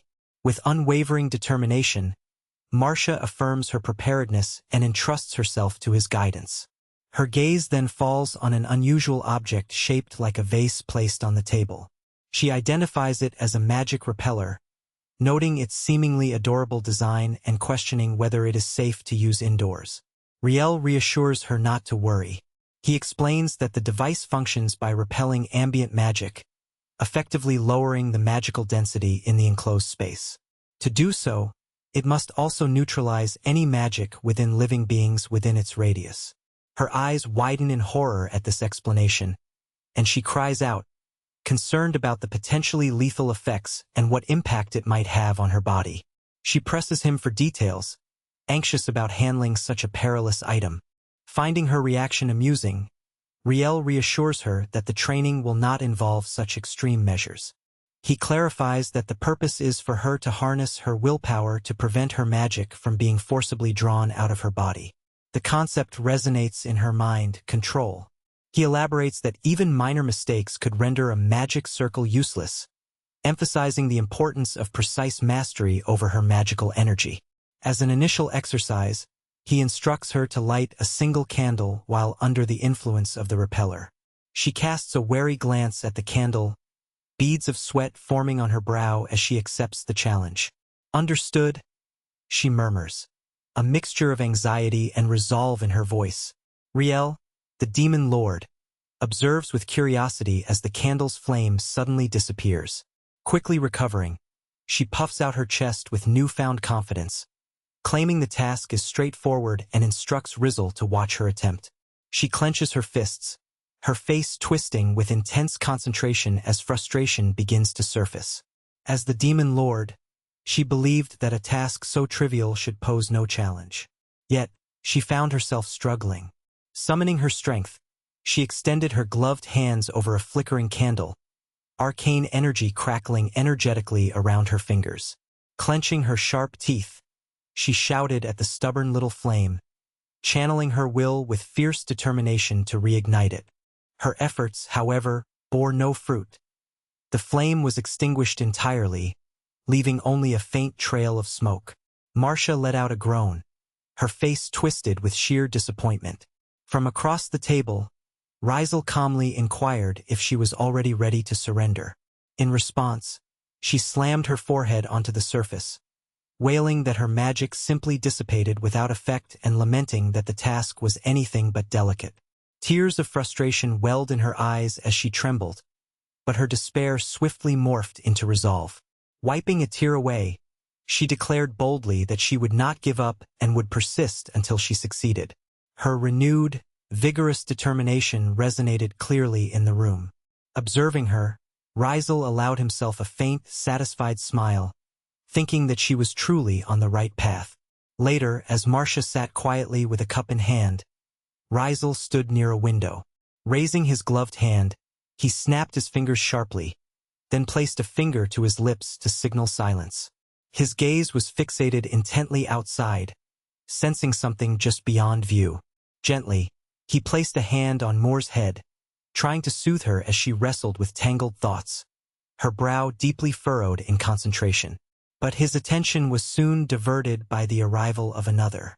A young woman, resembling Marcia Shaw but with smaller horns, stepped inside, carrying a tray loaded with refreshments. Marcia exclaimed in surprise at the sight of her, while Rizel simply observed quietly. The girl, introduced as Cecil, lowered her eyes with a hint of sadness and a faint slump in her shoulders, seemingly dejected. Rizel took the tray from her hands and carefully arranged the cups and teapot on the table between the two sisters. With that interruption cleared, focus returned to the candle. Its flame, which had flickered unpredictably, now burned steadily with unwavering brightness. Marcia stared, her mouth slightly agape, shifting her gaze from the perfectly controlled flame to Rizel, momentarily speechless. Then, a cry of triumph burst forth. "I did it!" she exclaimed, wrapping her arms around a startled Cecil. Rizel observed her calmly, remarking that for a first attempt, her work was impressive. With no magic leaks and the flame steady, Marcia, overwhelmed with joy, reminded her sister of her promise to keep trying until she succeeded. The excitement soon drained from her as she collapsed onto the table, exhausted. Seeing her progress, Rizel stated that since she had gained this level of control, they would soon move on to more complex magic. Despite her fatigue, Marcia was already looking ahead, asking if he could teach her anti-travel sickness magic. Rizel agreed, mentioning that once she was ready, they would teleport to an arena to practice attack spells. Watching them, Cecil reflects on her sister's remarkable growth and eagerly longs to join next time. Beneath the night sky, a vast, silent amphitheater stands abandoned, its empty seats looming in darkness. On the stage's center, a small device releases a faint cascade of shimmering particles into the air, catching the faint light. Manhwa stands with unwavering concentration, her hands cradling a teardrop-shaped orb of dark, swirling energy that vibrates with contained force. Suddenly, the energy bursts from her palms, forming an intricate magical seal that hovers above. Far below, Rizel observes the scene silently. When the magical construct dissolves, he looks upward and offers a simple affirmation. She has succeeded. Her approval sparks Marcia to clench her fist in a gesture of triumph, pleased that her spell's activation and deactivation were flawless. Turning to Rizel, she asks if their purpose was merely to test her control. Rizel nods, noting that her progress after only a month of training is impressive. He suggests suspending the use of the training device for now and then smiles, praising her keen perception. He announces that today will be different. He plans to teach her something new to deepen her skills. Closing his eyes, Rizel focuses entirely. A luminous circle appears at his feet as blocks of pure energy rise and coalesce into a solid white wall before him. He gestures toward the towering structure and confidently declares its name: Solid Magic. Shaw gazes with wide eyes, captivated by the sight, as she quickly realizes that this is a form of three-dimensional object magic, constructed from multiple stacked flat surfaces, forming a transparent barrier. Rizel explains the fundamental principle. Solid magic must be created instantaneously. Building it step by step would take too long, risking instability or collapse if damaged mid-process. He then challenges her, asking if she can replicate it. With a sharp grin, she confidently responds that she certainly can. Closing her eyes, she channels her magical energy, swirling it around her as she focuses intensely, silently affirming her resolve. From her hands, a solid, tiled structure begins to materialize from the raw energy. Rizel observes carefully, noting the precision and clarity of her concentration.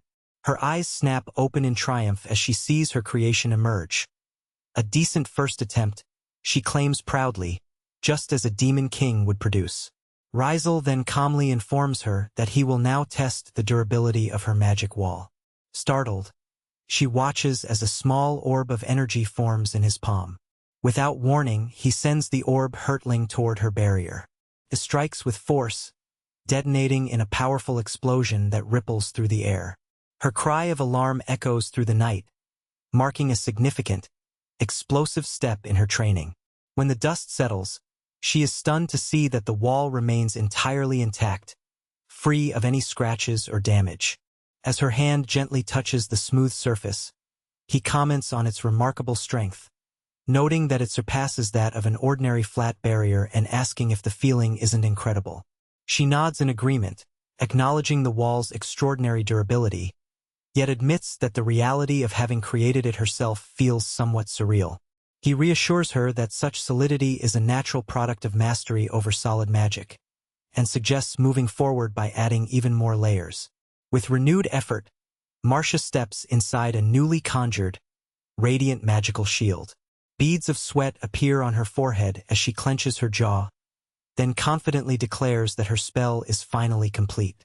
Exhausted, she collapses onto the floor, utterly drained but glowing with pride.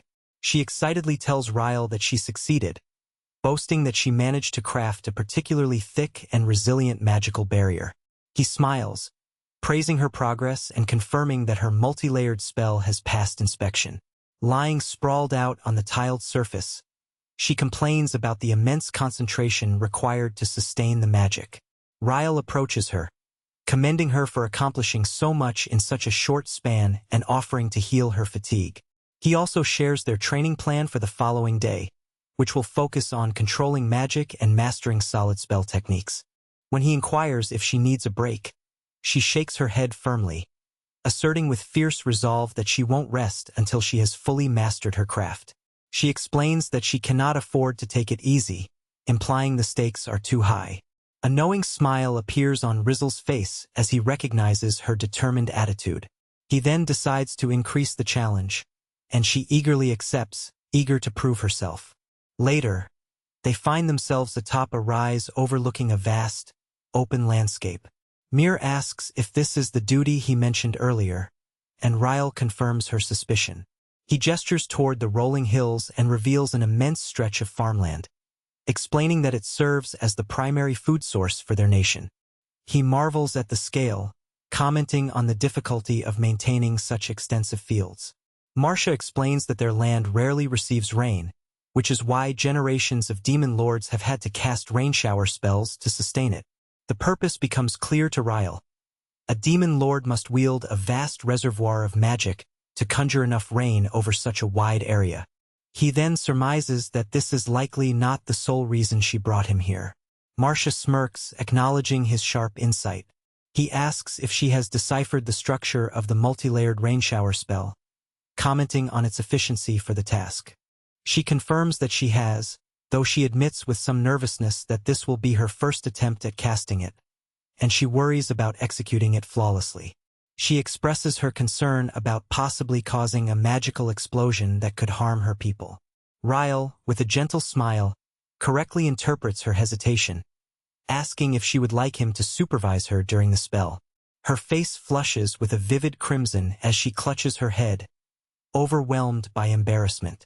Ryle watches her reaction with quiet observation, recognizing that her eagerness to apply her training to her official duties reflects a genuine desire to improve.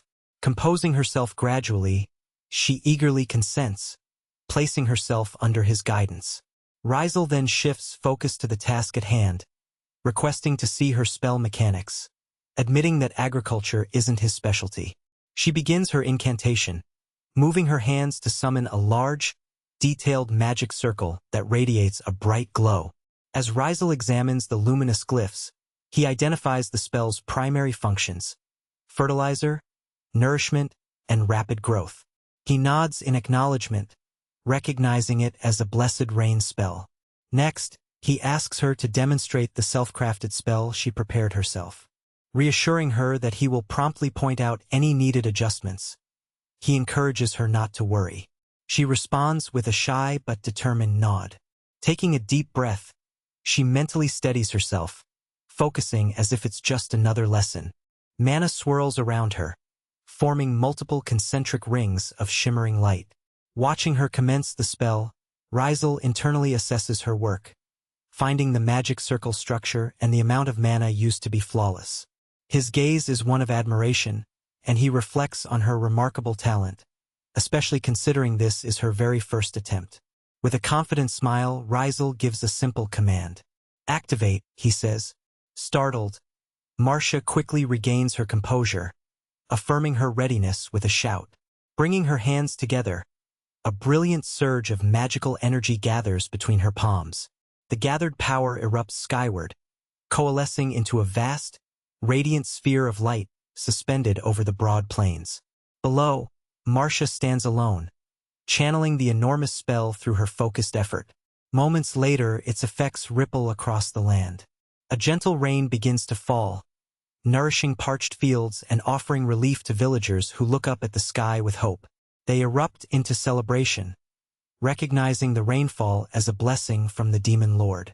They marvel at the size of the magic circle this year, offering heartfelt thanks. Watching from afar, Marcia smiles, overwhelmed with a profound sense of achievement as she realizes her success. Her task complete, she turns back toward Rizel, her expression a mixture of fatigue and relief. Tentatively, she asks for his evaluation. Without hesitation, he commends her performance, calling it flawless and predicting a record-breaking harvest. The weight of his words visibly affects him, and he suddenly drops to his knees. Her words of praise are exactly what she needed. Overcome with relief and joy, Marcia's composure breaks, and she begins to cry quietly, whispering how grateful she is. He observes her emotional breakthrough with a tender expression, remembering that throughout her rigorous training, she had never once shed a single tear. Through her tears, she explains the source of her relief. They will no longer depend on costly trades with humans. The revelation leaves Rizel stunned, as he worries about her exposing her vulnerability by crying in his presence. It dawns on him with growing horror how serious their predicament truly is. Marcia continues, mentioning that their supplies were being stolen and asking whether she should cast protective magic over their crops. This only deepens Rizel's shock. He saw a wave of profound relief and resolve wash over Mura's face. Tears of happiness welled in her eyes as she envisioned her people finally having full stomachs.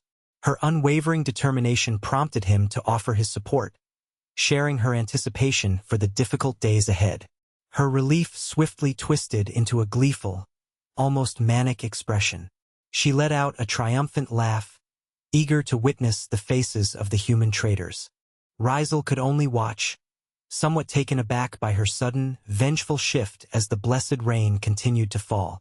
The rainfall was celebrated throughout the demon lands.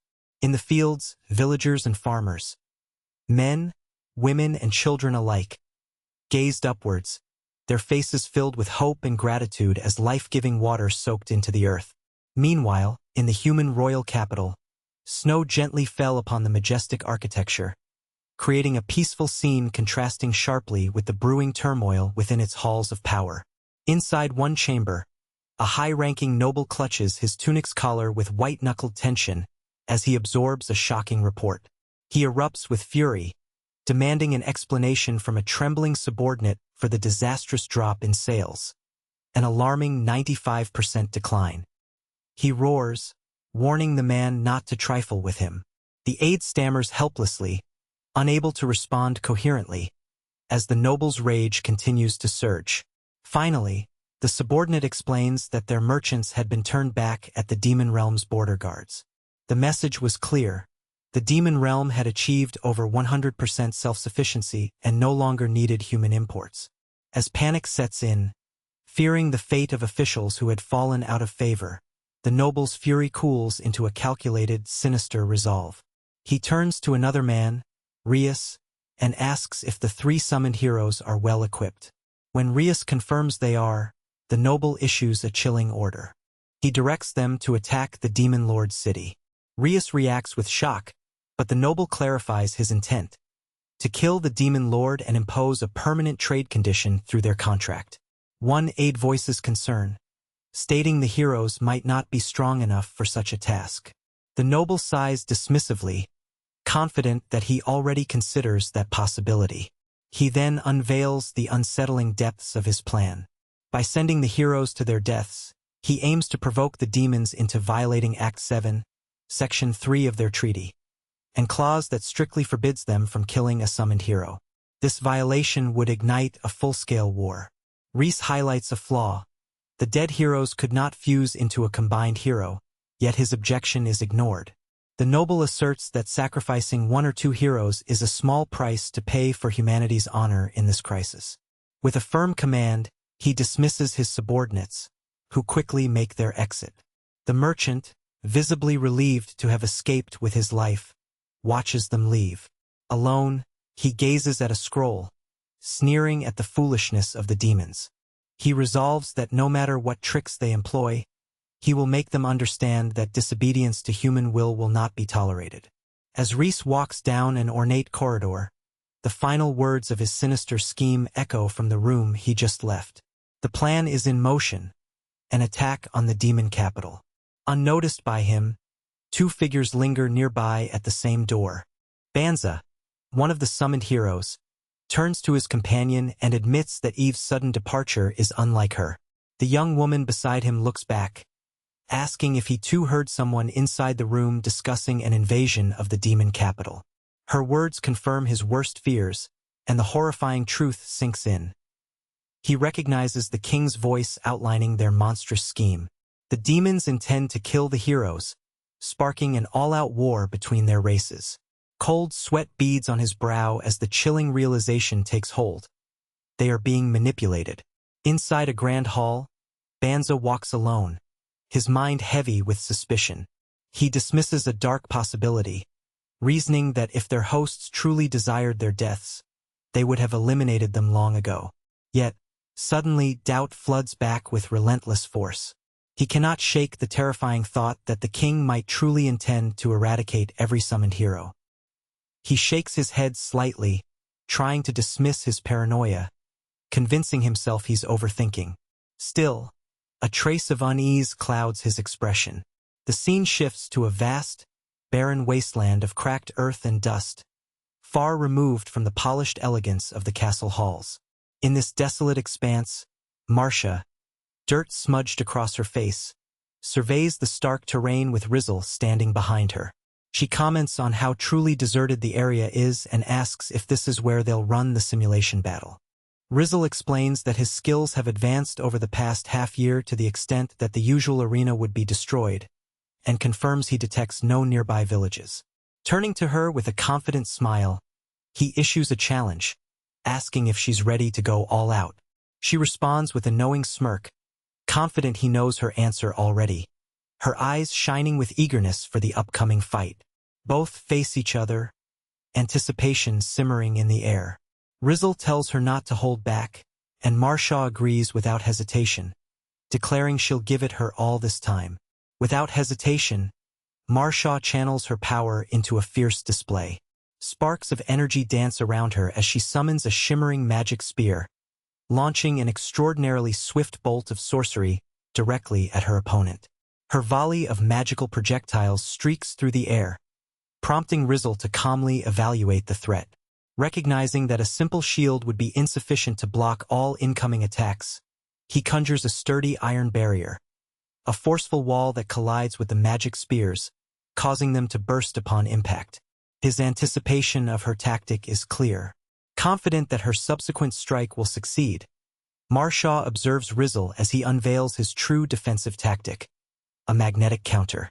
As she unleashes homing projectiles, Rizzle swiftly activates a technique that causes them to spiral into swirling vortices of energy, exploding harmlessly around him. From a distance, Marcia stares in sheer disbelief, her mind struggling to grasp what has just transpired, exclaiming over and over that such a feat should be impossible. Before she can recover from her shock, Rizzle vanishes with a flash step, leaving scorched earth behind as he teleports away. She exhales sharply, narrowly avoiding an immediate counterattack. With a faint flicker of magic glow around his hand and a confident smile, Rizzle commends her efforts, then states that he will now take his turn. In an instant, a dense mist swirls into existence, enveloping the battlefield. Marcia recognizes this as a spell designed to dull the senses, watching as Rizzle remains composed within a protective barrier. She grits her teeth, desperately hoping her plan will be effective. Summoning a bright orb of light, she starts her countermeasure, aware that Rizzle observes her carefully. She then casts a complex spell. An intricate magic circle manifests before her, and suddenly unleashes a chaotic torrent of energy. The assault engulfs Rizzle's position entirely, leading Marcia to declare her attack will determine the outcome of their duel. Yet, as the storm of magic dissipates, Rizzle stands unharmed upon the scorched ground, unruffled and smiling. He coolly questions what is wrong, claiming he is perfectly fine, leaving Marcia staring in wide-eyed disbelief. Her mind races, unable to comprehend how he survived without a barrier of his own. Rizzle gently suggests she should take another look at her magic circle. A dawning realization strikes Marcia as she figures out what just happened. With a chuckle, Rizzle explains that he simply rewrote her spell's target, redirecting it to nothing. He cautions her that such tactics are dangerous against real opponents, as one could never be certain if the target was secretly manipulated to be aimed at a comrade instead. The weight of her mistake hits her hard.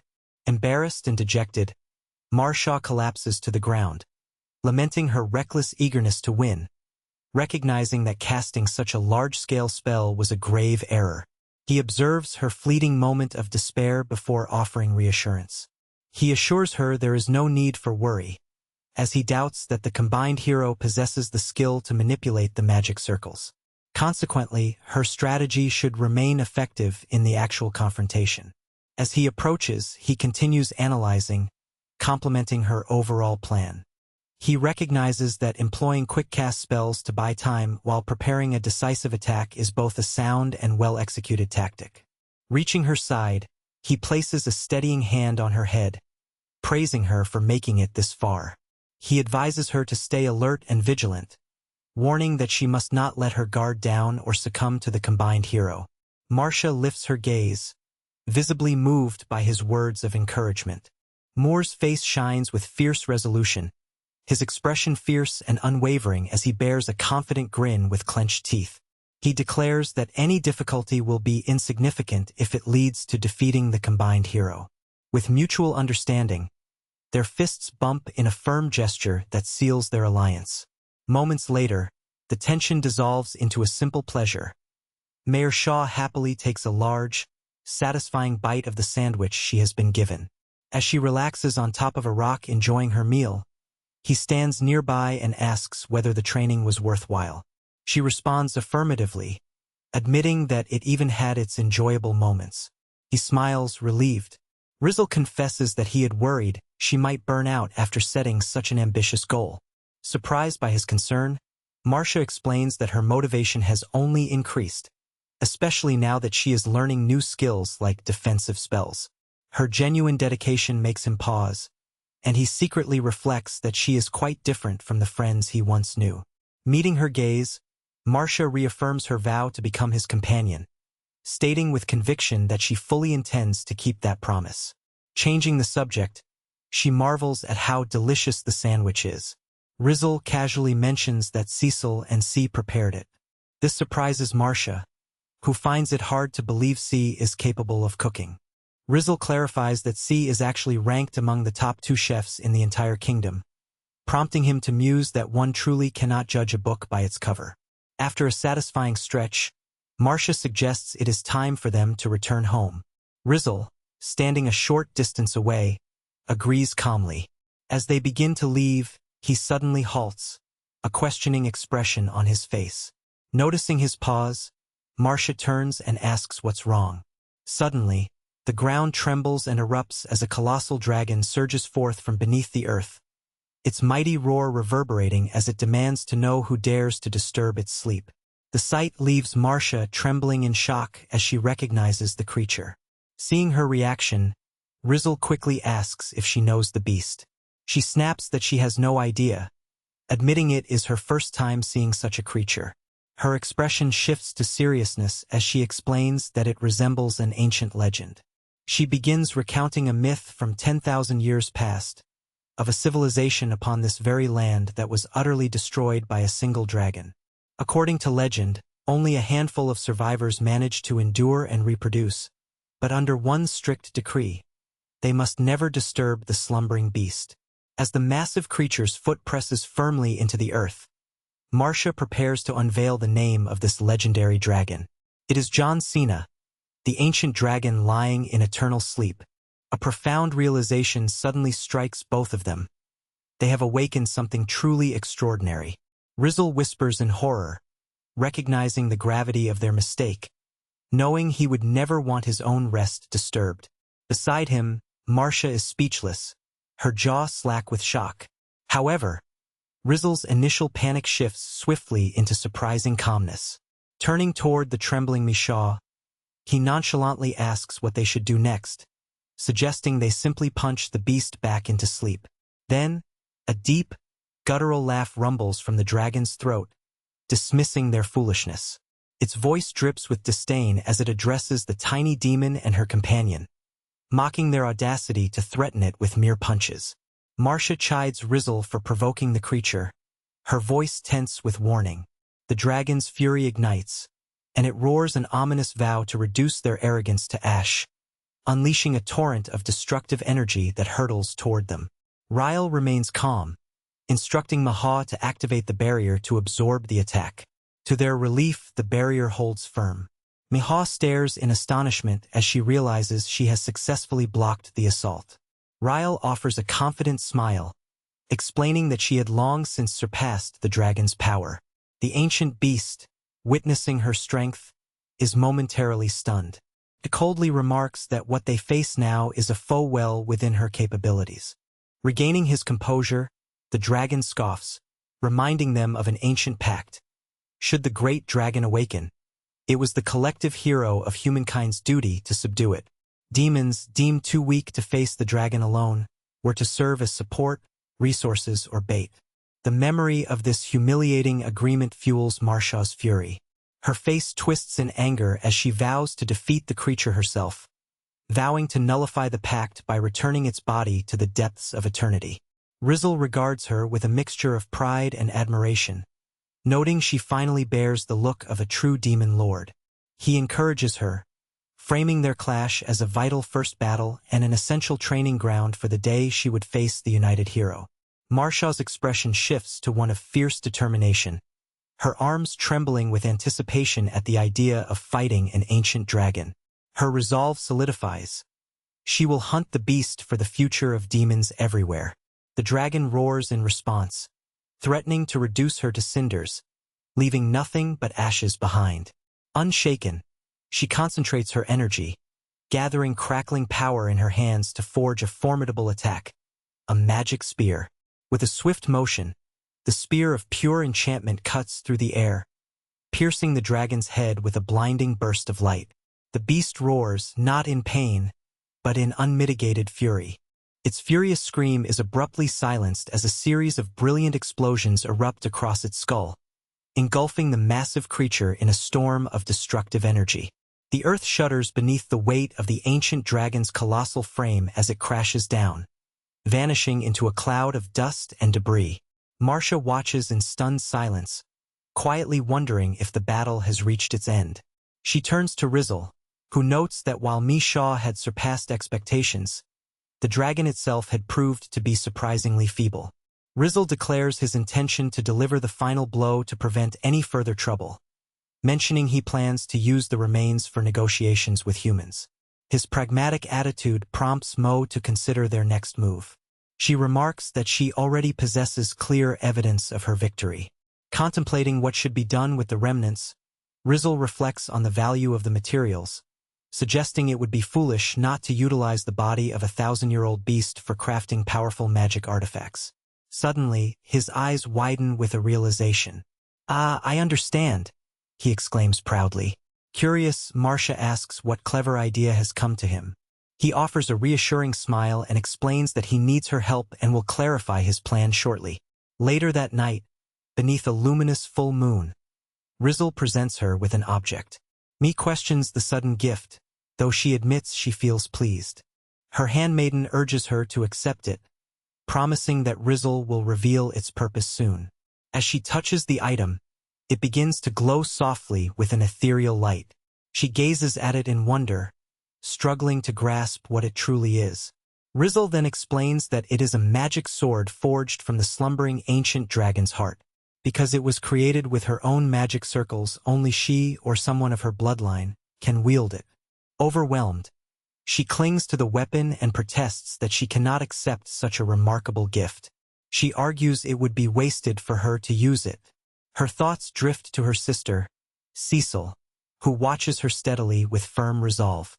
Cecil eloquently states that, even if they succeed against the current hero alliance, others will surely emerge. She declares that Marcia is destined to be the one to defeat them in her stead. Steeling herself, Marcia embraces this fate, vowing to take her sister's place. She grips the sword firmly, a silent agreement passing between them. Once her sister is gone, she will be the one to face the challenge. Having made her choice, she fully accepts the burden of her destiny. Nearby, her handmaiden expresses admiration, marveling at Rizel's feat of vanquishing the ancient dragon. Rizel, remaining composed, gently corrected her, expressing regret that he was not the one to achieve the feat and mentioning he would store his sword after the match. Her confusion was interrupted when Cecil proudly proclaimed herself the one who had slayed the dormant dragon. The handmaiden, standing nearby, was taken aback. Rizel muttered that he could hear their conversation. Riley recalled how frightened Cecil had been at the start. Marsh Shaw then inquired whether every part of the dragon was used to forge the weapon. With a wide, toothy grin, Cecil revealed they had many leftovers and announced her ambitious plan to hold a festival. The sisters shared a moment filled with pure excitement. Realizing that a feast featuring dragon meat would be irresistibly tempting, they decided to invite all city residents to join in. Their plan quickly took shape. Cecil declared she would summon workers for preparations, assigning Rizel the task of butchering the dragon, who accepted, promising to handle it carefully. Before long, a grand celebration erupted in the castle courtyard, filled with demon citizens gathering around long tables abundant with food. A lively festival made possible by the remains of the ancient dragon they had defeated. The townspeople expressed their disbelief and joy, marveling at the opportunity to taste dragon meat, something they had believed impossible.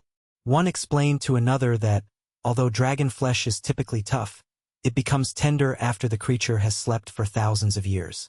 Watching this peaceful scene, Cecil reflected that while their victory over the dragon had brought this moment of joy, the real challenges still lay ahead. She was determined to do everything in her power to preserve the newfound peace. Rizel agreed, offering a serious warning that the true fight was just beginning, as their combined hero strength vastly outmatched that of the dragons. Meanwhile, the source of their worries, the summoning goddess Risha, stood alongside a hero, contemplating her long-laid plans. Recognizing her millennia of manipulation over mankind from the shadows, she acknowledged her own dangerous nature. With a hero under her influence, she understood her position was powerful, even dismissing herself as a shameless goddess.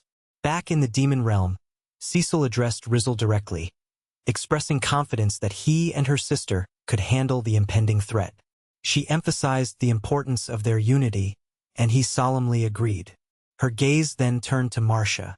A predatory smile spread across Cecil's face as she declared her intention to face the fight personally, revealing she had already envisioned their opponent's defeat. She stated that once the battle was won, she would depart, leaving diplomatic affairs to Muria, but warned her sister not to compromise her principles later. The prospect of unleashing her full might made Cecil chuckle sinisterly. The sudden display of fierce brutality left both Marcia and Rizel profoundly shaken, their eyes wide with shock. Marcia could only stammer in agreement, her voice trembling at the terrifying sight of her older sister's savage outburst.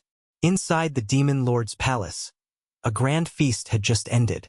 Surrounded by her attendants, Marcia leaned back, completely satisfied, her breathing slow and content. She announced she was so full she could eat no more and then sank onto a nearby sofa. Cecil, her sister, wagged an admonishing finger at her for such sloppy manners. Watching them, Riso chuckled, remarking that Marcia certainly didn't resemble a formidable demon lord. Unfazed, Marcia rested her hand on her stomach, her satisfaction evident. Suddenly, the serene moment was shattered as Risha appeared out of nowhere.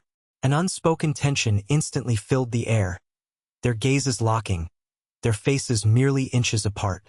Before either could react further, Mir's Shaw attracted Riso's attention.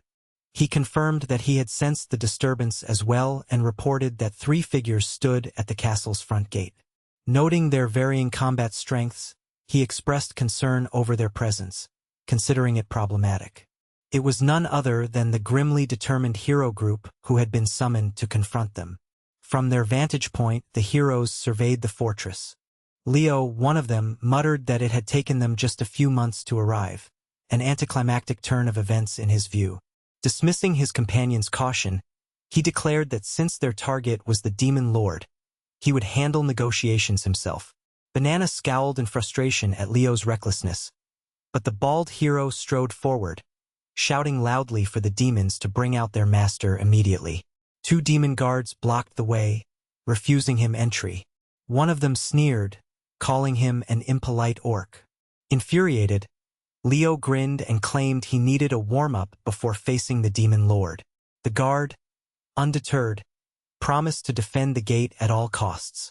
Meanwhile, Marcia, Rizzle, and Risha watched the tense scene unfold on a large monitor. Marcia murmured that they appeared to be in a dire predicament. Rizzle nodded grimly, stating that they had no choice but to go forward. He explained that he couldn't simply walk in looking like himself, considering he was supposed to be dead. When Mo inquired if he intended to change, he confirmed that he planned to do just that. At the castle's entrance, the confrontation intensified. Leo charged at one of the demon guards, sword drawn, roaring a challenge. Their weapons collided with a dazzling burst of energy. The force of their clash sent both flying backward. The guard cried out in exertion, while Leo was momentarily stunned. Amidst the chaos, a strange object suddenly materialized. An enormous dark cocoon wrapped in shimmering magical bands, pulsing with mysterious power. Watching from a distance, the other heroes, Banza and Frodo, questioned what was happening. Their expressions filled with confusion as the demon guards looked on in disbelief at the sudden emergence from the shadows of the castle gate. Demon Lord Marcia appeared, her face hardened with icy wrath. Standing nearby was Rizzle, his presence dark and commanding. She addressed the intruders with marked contempt, sternly reminding them they had invaded the Demon Lord's domain and that their intrusion was a serious offense. Her formidable aura immediately made itself known to the heroes, who sensed her as a high-ranking demon. Leo recognized her as an elite demon and warned Banza that attacking her directly might prove deadly. The demon guards, startled by their mistress's entrance, hurriedly apologized and offered to summon reinforcements to eliminate the intruders. Marcia, however, remained calm, dismissing their concerns. Seizing the moment, Banza saw a possibility. This formidable demon might be open to dialogue, offering a rare chance to gain some answers. He nearly stepped forward, but Leo's cynical remark about her arrogance made Banza hesitate. He gestured for his companion to hold back, explaining he had an idea and just needed a moment. With purpose, Banza advanced to address Mayor Shah and Ryle directly. He started with a courteous apology for their impolite intrusion, explaining that as outsiders unfamiliar with this world's customs, they had acted without understanding. He acknowledged her superior status as a demon and expressed their only wish, to ask one question. Would she honor them with her listening? Behind him, Frodo silently wondered if this was some elaborate battle tactic, but Leo advised them to leave strategic thinking to Banza, for now. Meanwhile, Rizel observed intently, recognizing these as the summoned heroes responsible for much chaos. He found their current approach, barge to the gates and demand a fight, only then to request a dialogue, utterly perplexing. Leaning toward Mayor Shah, he quietly asked if the phrase hero combine held any significance for her. That question struck a nerve.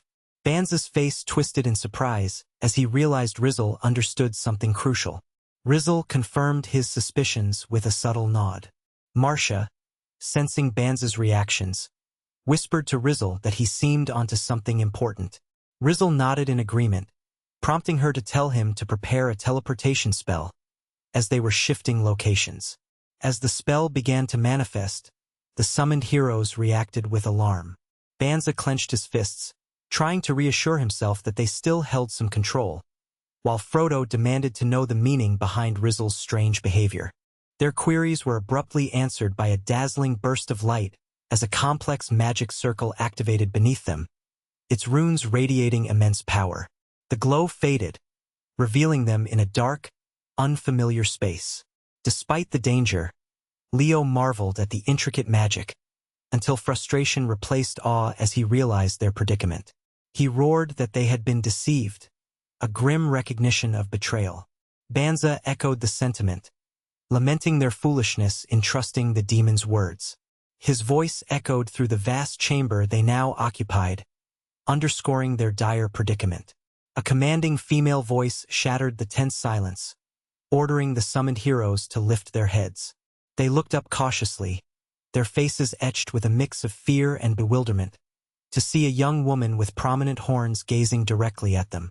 With formal dignity, she welcomed them to an audience with the demon lord, standing on a raised platform flanked by Rizzle. The horned woman spread her arms wide and made a grand proclamation. She was the demon lord herself. Her words hit the heroes like a thunderclap, leaving them stunned. Leo stared in shock, suddenly understanding that this young woman was indeed the demon lord. Frodo pondered how they had been teleported so thoroughly, while Banza could only process the absurdity of being granted an audience with whom he had believed to be a mere demon. Overcoming his initial disbelief, Banza gestured and urgently asked for answers, desperate to understand the true nature of the combined hero and the real reason behind their summoning. The demon lord responded with a confident smile, promising to reveal everything they needed to know about the world. As they were led along a long, imposing corridor, she began her explanation. She clarified that the term combined hero was literal. For decades, heroes summoned like them had been used as mere tools, sacrificed to forge a single, immensely powerful being destined to oppose demons and serve as humankind's ultimate weapon. The revelation was too much for Leo's mind to accept. His eyes blazed with fury as he demanded proof against the human kingdom and accused her of deception. Frodo urged him to stay calm, while Banza's face was a mask of despair, realizing the terrible truth. He understood now that the demon lord's words were genuine. His despair deepened until the demon queen's voice interrupted him. From her seat, Mayor Shah acknowledged their distrust but chastised their impatience. She then announced that it was now Rizzle's turn to speak. As Rizzle stepped forward, Leo and Frodo stared in bewilderment, eager to learn who he was. Rizzle greeted them softly, remarking that it had been a while and that they might not recognize him in his current attire. He addressed their unspoken questions, asking what troubled them. The heroes responded with stunned disbelief. Banza stammered, recognizing him immediately. Leo was shocked to learn he was supposed to be dead.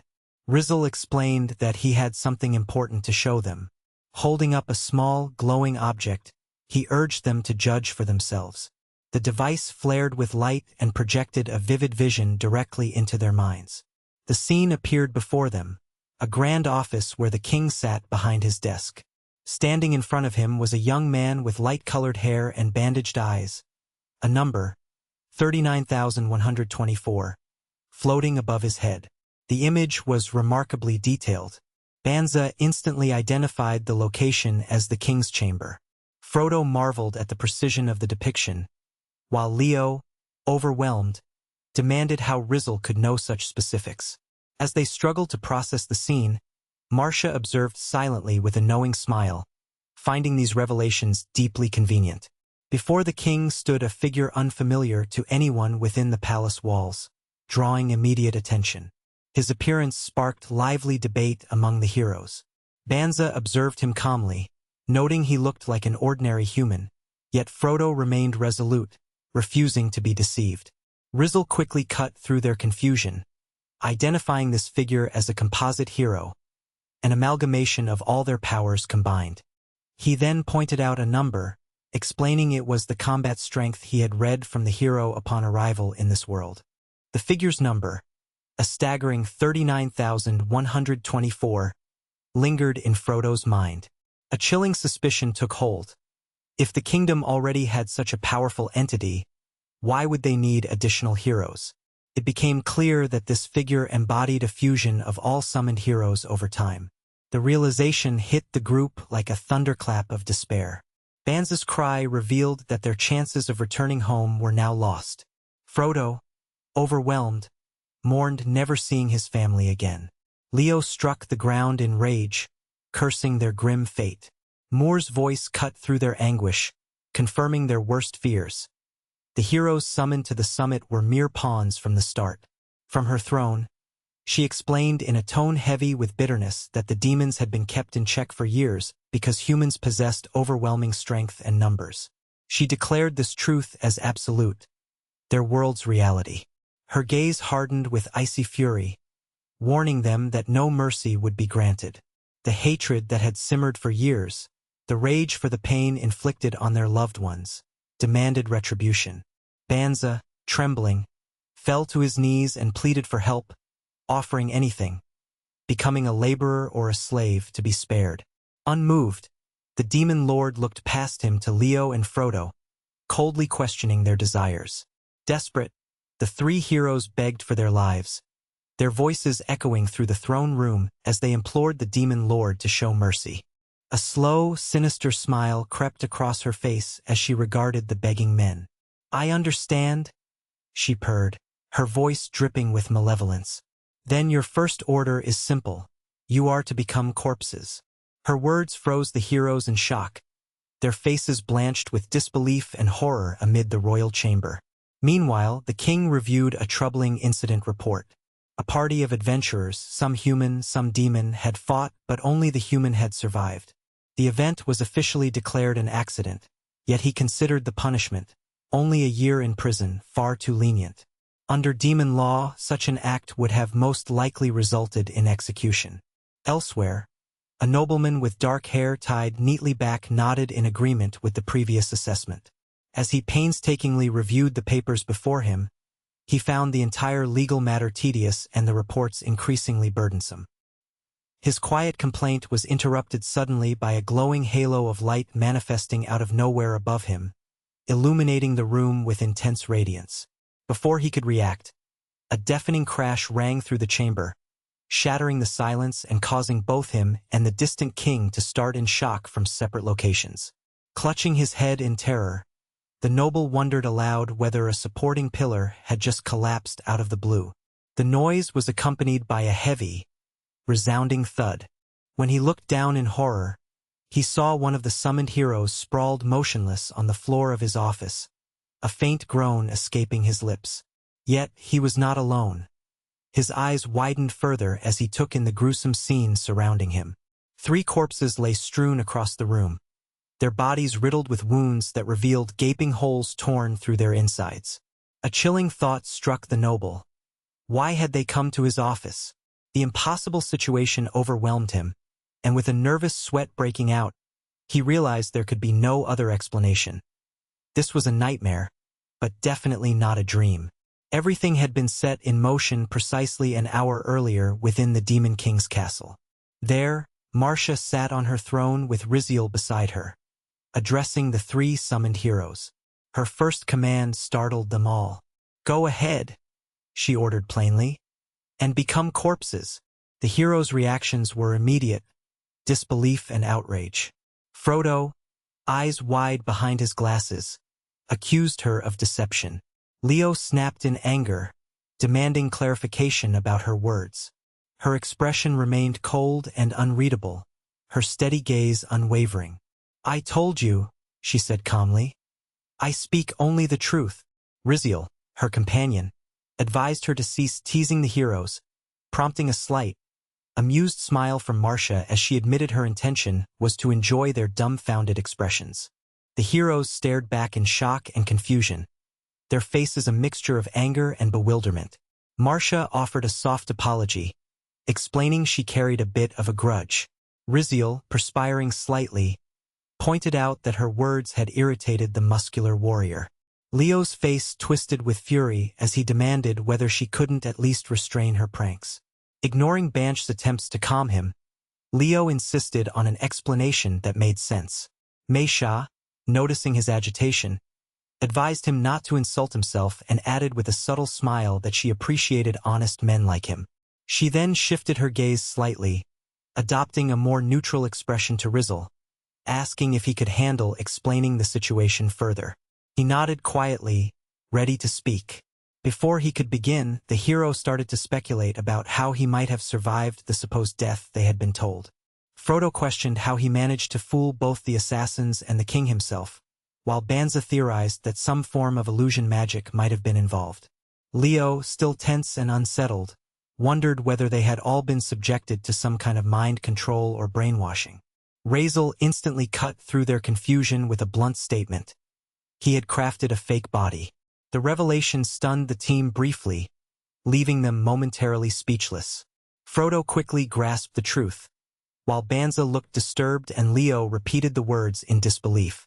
Leo demanded clarification, wanting to understand what Razel meant, while Banza grimly suspected that Razel must have murdered someone to obtain a corpse. Annoyed by the accusation, Razel clarified that he had created his own body, denying any involvement in violence. From the sidelines, Marcia held back a laugh, bemused by how little they trusted him. Leo reacted with a step back, admitting he could not deal with ghosts, and Frodo wondered aloud if Razel himself was a fake. Then Razel produced a small, card-like object, explaining that he used a multifunctional cell to generate a clone. He elaborated that this was a complex spell combining multiple enchantments, admitting that their understanding of clone magic was still limited. The heroes watched in wonder. Leo muttered irritably that, even knowing it was a clone, the fact that Razel was alive still unsettled him, though he acknowledged it was preferable to dying in battle. Banza sought to clarify the concept of a clone, while Leo confided his fears about the possibility of an identical doppelganger.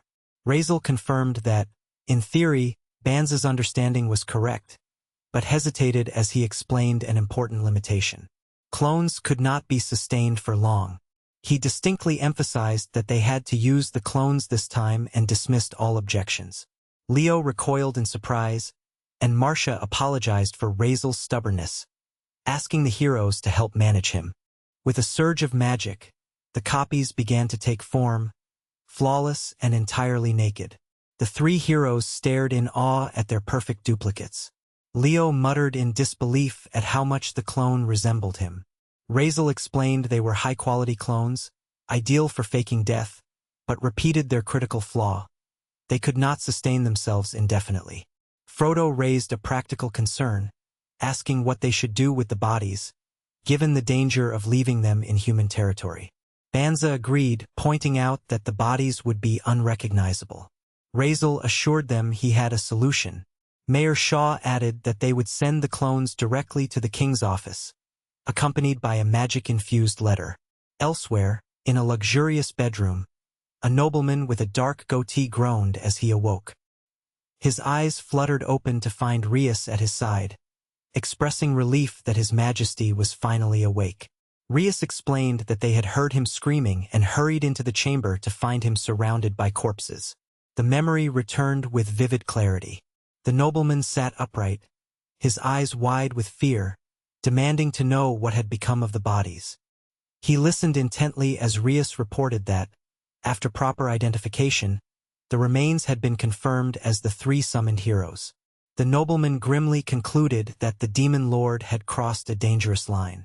Still, Rias interrupted with a puzzling detail, leaving his fate uncertain. Bodies appeared far too rapidly, catching everyone off guard.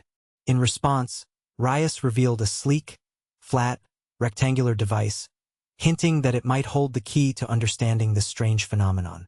The nobleman regarded it skeptically, inquiring about its purpose. Upon learning that it had been placed next to the bodies along with a letter, he examined the device more closely. He quickly deduced it was a teleportation device capable of spanning an astonishing 20,000 kilometers. Measuring the distance to the Demon Lord's castle, approximately 4,000 kilometers, the grim certainty settled in that this was no bluff. His face twisted with rage. The noble demanded explanations for such an extraordinary feat, whether the demons had found a retired sage or how they managed such a feat with the device.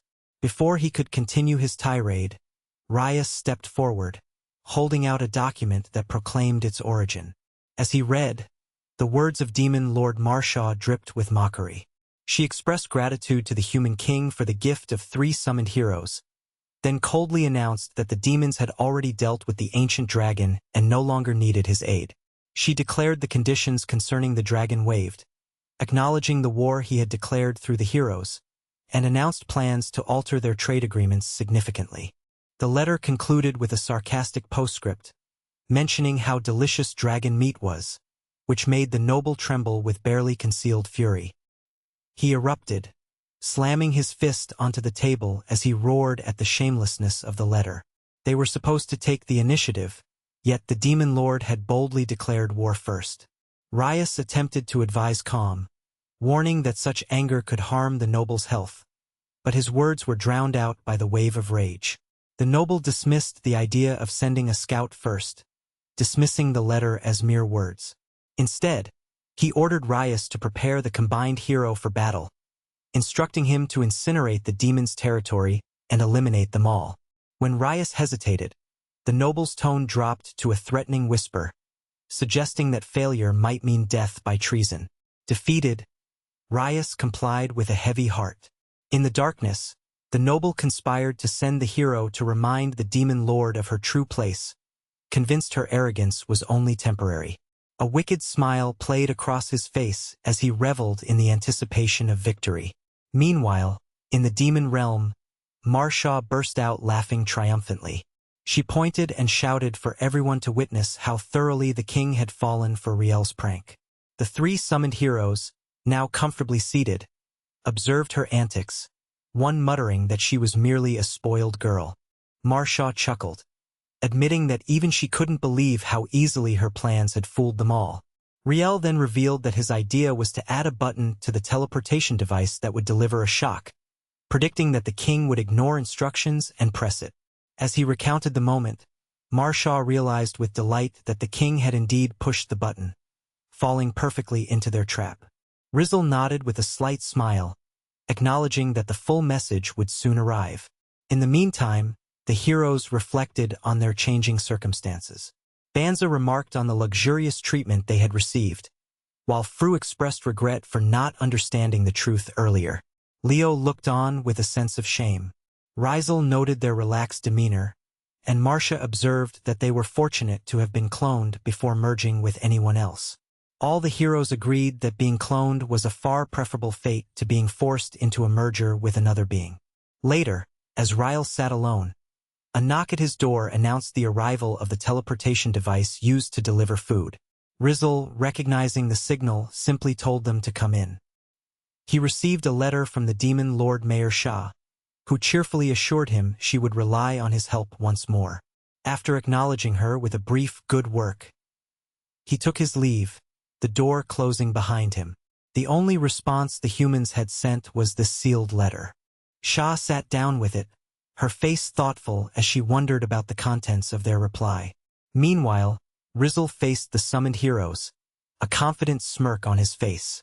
When they asked about the message, he revealed with a sharp grin that the king had taken the bait, leaving the heroes anxious and unsure. A month passed in the western deserts of Manares. The human kingdom officially declared war, accusing the demons of violating the human-demon treaty. Their ultimate weapon, the combined hero, was to be deployed in an effort to turn the demons' land into a blazing inferno. The declaration cast a heavy shadow over the heroes. Leo remarked that the war had finally begun. Fru admitted he'd never been so nervous, while Banza confided that he was about to face an opponent stronger than himself for the first time. Mei Shah, having heard Rizzle's assessment, looked at him with curiosity, asking what he meant. He replied coolly, dismissing her concerns by stating that she wouldn't even have a chance to shine in the upcoming battle. His confident, almost dismissive tone left the heroes utterly bewildered, unable to grasp his true intentions. He explained that the humans planned to secure a quick victory using a smaller force, relying on the overwhelming power of the combined hero to demonstrate dominance. Due to this singular focus, he believed that complex tactics like ambushes were unlikely. His strategy was clear.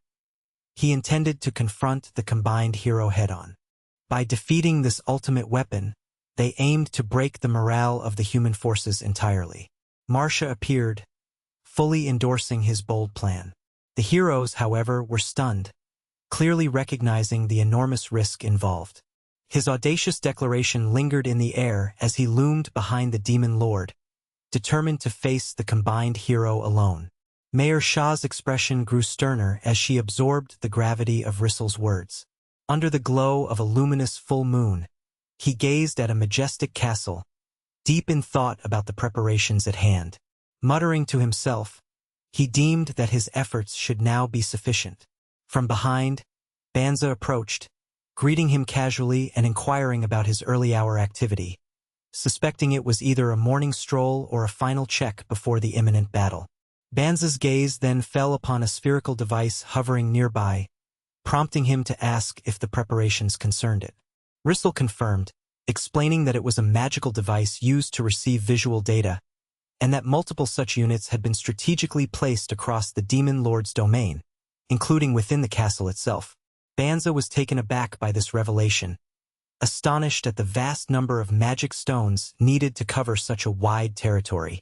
Rissel clarified calmly that although a few units were missing, Frodo had managed to supply them using his storage magic. Still grappling with the scale of the operation, Banza questioned why Rissel was deploying these devices, especially since he had completed all the preparations in just a single day after the battle's announcement the previous day. With assured confidence, Rissel unveiled his plan: to broadcast the confrontation between the Demon Lord and the combined hero to the entire world. Banza's expression shifted to one of horror, realizing that the true danger wasn't solely the Demon Lord but Rissel himself. He demanded an explanation for such a broadcast. Rissel explained that the purpose was to demonstrate the true might of the current Demon Lord, deterring any hostile advances against her territory. Even as she was absent, Banza's confusion deepened at the mention of her absence. Rissel's face grew serious as he revealed his ultimate objective: to bring her into his world, where someone there needed to be defeated. A rival so formidable that even Rissel couldn't overcome him. This revelation struck Banza with the force of a physical blow, causing him to break out in a cold sweat as he struggled to comprehend an enemy beyond the power of the summoned heroes, an adversary impossible to defeat. Despite his shock, Banza offered to assist with a plan. As Rissel turned to depart, thanking him, Banza quietly expressed relief that they would not have to fight each other. Meanwhile, at a barren, vast shore, Serena held a magical device close to her lips, its surface crackling with energy. She ran a quick sound check, her voice echoing faintly across the empty landscape. Beginning her broadcast, she declared loudly that the long-awaited clash between the Demon Lord and the hero would soon commence, heralding the end of oppression in the west of Molina's desert. Introducing herself as Serena, the Demon Lord's loyal guard, she confirmed she would serve as commentator for the event. On a balcony, Mayor Shai and her handmaiden watched the live broadcast. The latter remarked on the smaller-than-expected enemy forces, noting their numbers were fewer than anticipated. Rysel explained that their underestimation of the demon's strength, combined with the sudden declaration of war, had contributed to the dire situation. On the battlefield, a formidable hero mocked the opponents, noting that facing only 2 enemies was a clear sign of underestimation on their part. He then called out to the Demon Lord by name, addressing Maya with a sly smile, remarking that it had been some time since they last met and that she had become quite the woman. His tone shifted to dismissiveness, as he declared that his heart remained untouched by someone whose name he no longer remembered. He speculated aloud about the goddess's absence, arrogantly claiming that he alone was more than capable of handling the situation. Meanwhile, with the Demon Lord, Rissel inquired whether she could sense the goddess's presence. Marshaw confirmed the goddess was nearby but observed that her lack of readiness for battle suggested she viewed the confrontation as dull or unimportant. This realization struck her sharply. The city must be empty. The significance behind her words, "an empty city," caused Ryle to pause. Suddenly, he recalled something crucial, and with a sheepish apology for his oversight, he asked to entrust the battle to her. Marcia eyed him warily, suspecting that he was scheming once again. She sighed, showing a hint of exasperation, but then resigned herself to his wishes, telling him simply to go, assuming he would depart regardless of her words. With a smile, he responded that he looked forward to the outcome and then left. Marcia waved him off nonchalantly, confidently stating that she would conclude the fight before he returned. Her opponent, noticing her solitude, taunted her, questioning whether she planned to face him alone.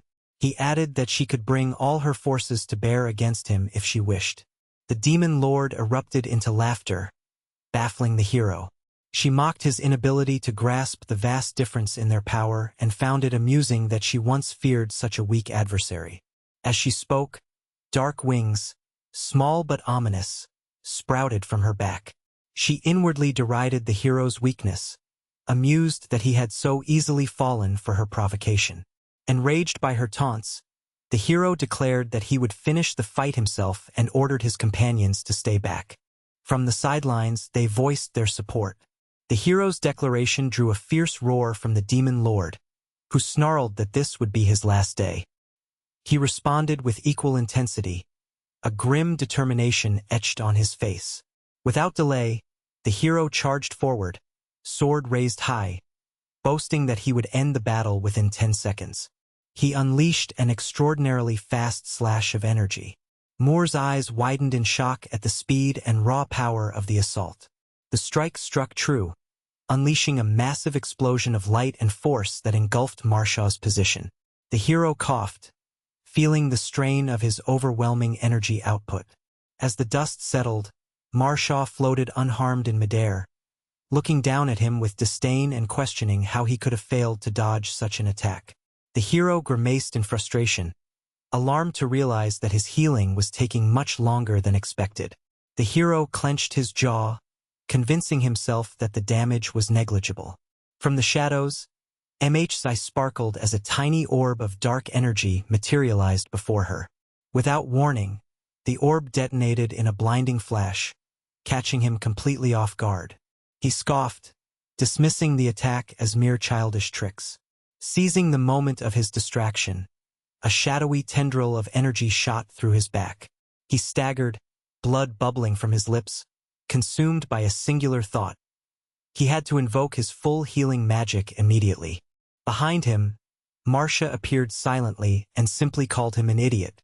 In her hand, she wove a swirling vortex of dark power, holding it aloft. His wounds faded as his healing magic took effect. Furious, he spun around, demanding to know how she dared to intrude in his affairs. Marcia smiled, expressing thanks for his patience, while she completed her own complete healing. She then pointed to a ragged wound in her chest, now rapidly sealing. She mused aloud about the foolishness of his overconfidence, leaving him and his companion utterly stunned. She hovered above her opponent, her strength fully renewed, and declared the stark truth of their confrontation. She was strong, he was weak. That simple fact was her final statement. Her words left no room for argument. The hero, battered and grievously wounded, collapsed onto his back. He could only manage a faint acknowledgement before falling silent. Watching his defeat with a detached calm, she turned away and regarded the whole affair as dull and unremarkable. Meanwhile, the audience watching the broadcast responded with disbelief. The goddess of summoning, Risha, stared in shock, her lips trembling as she witnessed the hero's complete downfall. From her own vantage point, Serena, the demon warrior, expressed her disappointment, finding the one-sided battle an unsatisfying spectacle. An unseen announcer's voice boomed across the realm, declaring the demon lord's undeniable victory for all to hear. Once the victory was announced, the transmission ended with a final proclamation of the demon lord's glory, and the broadcast cut out. The battle was truly over. Marcia turned to Rizzle, who had appeared nearby wearing horns as a disguise. She asked if he had been paying attention. He nodded, praising her impressive performance and mentioning that he had just finished his own task. She sighed, asking what he had been doing. Ryle cheerfully explained that he had stolen the hero's device, leaving Mayer stunned in shock. Calmly, Ryle requested an audience to discuss its use. Flustered, she asked if he had analyzed it. He confidently confirmed that he had done so within seconds. Turning his gaze skyward, he addressed the god of summoning directly, declaring that he possessed the hero's device and demanding the deity to appear immediately. He waited, but the sky remained silent. After a moment, he realized the goddess was not present. Standing alongside him, Marshan noted that Ryle wasn't falling for any tricks. His confidence remained unshaken. He quietly observed that it was of little importance, believing she would arrive eventually, though he inwardly thought his summons might have been overly loud. Mayor Shah, however, was impressed by his decisive demeanor and eagerly agreed that they should move forward. With a subtle smile, he consented. Then, he disclosed his true purpose. The moment for the experiment had come, a test involving himself and the combined hero. Marcia dismissively told Ryle to go, insisting she would complete her own task long before he returned. She confidently asserted she would be fine with or without him. Smiling faintly, Rizzle acknowledged her confidence, saying he looked forward to it. Turning his gaze to a snow-covered town below, he surveyed the weak defenses and deduced he could easily steal the combination device. Consulting a luminous map, he verified the device's location. Schematics indicated it was just ahead. Entering a chamber, he found it deserted, just as he anticipated. The device sat unguarded on a pedestal. He scanned the room, found no traps, and wondered if this was due to oversight or arrogance. Grabbing the object, he noted it had been far too easy to acquire. When no alarms sounded and defenses remained inactive, he decided to analyze the device during this lull. A slow smile spread across his face as he recognized its potential, deeming it a valuable tool. After completing his task, he sought out Mayor Shah, who had just finished her own confrontation. She inquired if he had watched her fight, and he replied affirmatively, complimenting her skills. When she asked about his actions, he nonchalantly admitted he had stolen the combination device, leaving her momentarily speechless. He suggested they settle down and find an audience, then asked if she wished to use the device immediately. Flustered, she agreed to a detailed examination, claiming it was no trouble. His voice suddenly echoed across the barren landscape, calling out to an unseen entity. He declared to the god of summons that he possessed the device and demanded their appearance at once. After a pause, Marcia remarked that their target was not coming. Rizzle concurred, concluding that this deity was not one to be easily baited. She quickly switched tactics, deciding it didn't matter since their target would have to emerge eventually. With a determined grin, she suggested they use the device immediately. Her eagerness was met with a different proposal. Rizzle looked away from her and stated that the experiment involving the device would proceed, but only with himself and the combined hero. Mura's expression fell into quiet confusion. She questioned why she was excluded, and pressed for a reason, suggesting it might be better to use the device on her instead. In response, Rizel explained the true function of the device. It absorbs magic energy from one person and transfers it to another, thereby increasing their maximum capacity. He fixed his gaze on her, his eyes questioning whether she truly grasped the weight of his words. Marcia could only stare back, still bewildered by what she had heard. Noticing her lingering confusion, he plainly explained that, in terms of sheer capacity, she far surpassed him. The revelation finally dawned on Marcia, who asked in disbelief if she was genuinely stronger than he. With a confident smile, he confirmed it, revealing his real intention. He desired someone who could fight beside him, someone with the potential to become even more powerful, strong enough to outshine him. The mere thought of surpassing Rizel stunned Marcia momentarily. As understanding sank in, he clarified that his goal was not merely to test the device, but to empower her, ensuring she wouldn't hinder his plans. Leaning in closer, he revealed one last secret. The device connected the summoning goddess to the magical miser. Riel explained that the artifact's function was linked to the goddess Risha and enabled mental manipulation. Confident in his skills, he suggested he should be the one wielding its power. Marcia's expression grew tense, clearly unsettled by his proposal. After a pause filled with strained thoughts, she admitted she couldn't argue with his logic, recognizing his determination to proceed regardless. Still, she voiced her concern about the safety of the procedure. Rizel merely smirked, replying that they wouldn't know what might happen unless they actually tried. His face twisted into a manic expression as he announced the start of their experiment. He mused aloud that his sister Cecil would be delighted by such a feat, then declared it was time to begin. He activated the device, his eyes locking onto the image of his target. A senior, noble-looking man lying in a deep trance. A brilliant glow surrounded Rizal as he channeled vast amounts of power. A flash of light erupted so intensely that Marcia had to shield her eyes. Rizal remained calm, closing his eyes to focus on the connection, and confirmed to himself that the activation succeeded and that his personality remained in control. Manhwa anxiously asked for an update. Rizal opened his hands, now glowing with overflowing mana, and explained that, though the power was immense, he could suppress it. With a self-assured grin, he declared the experiment a success.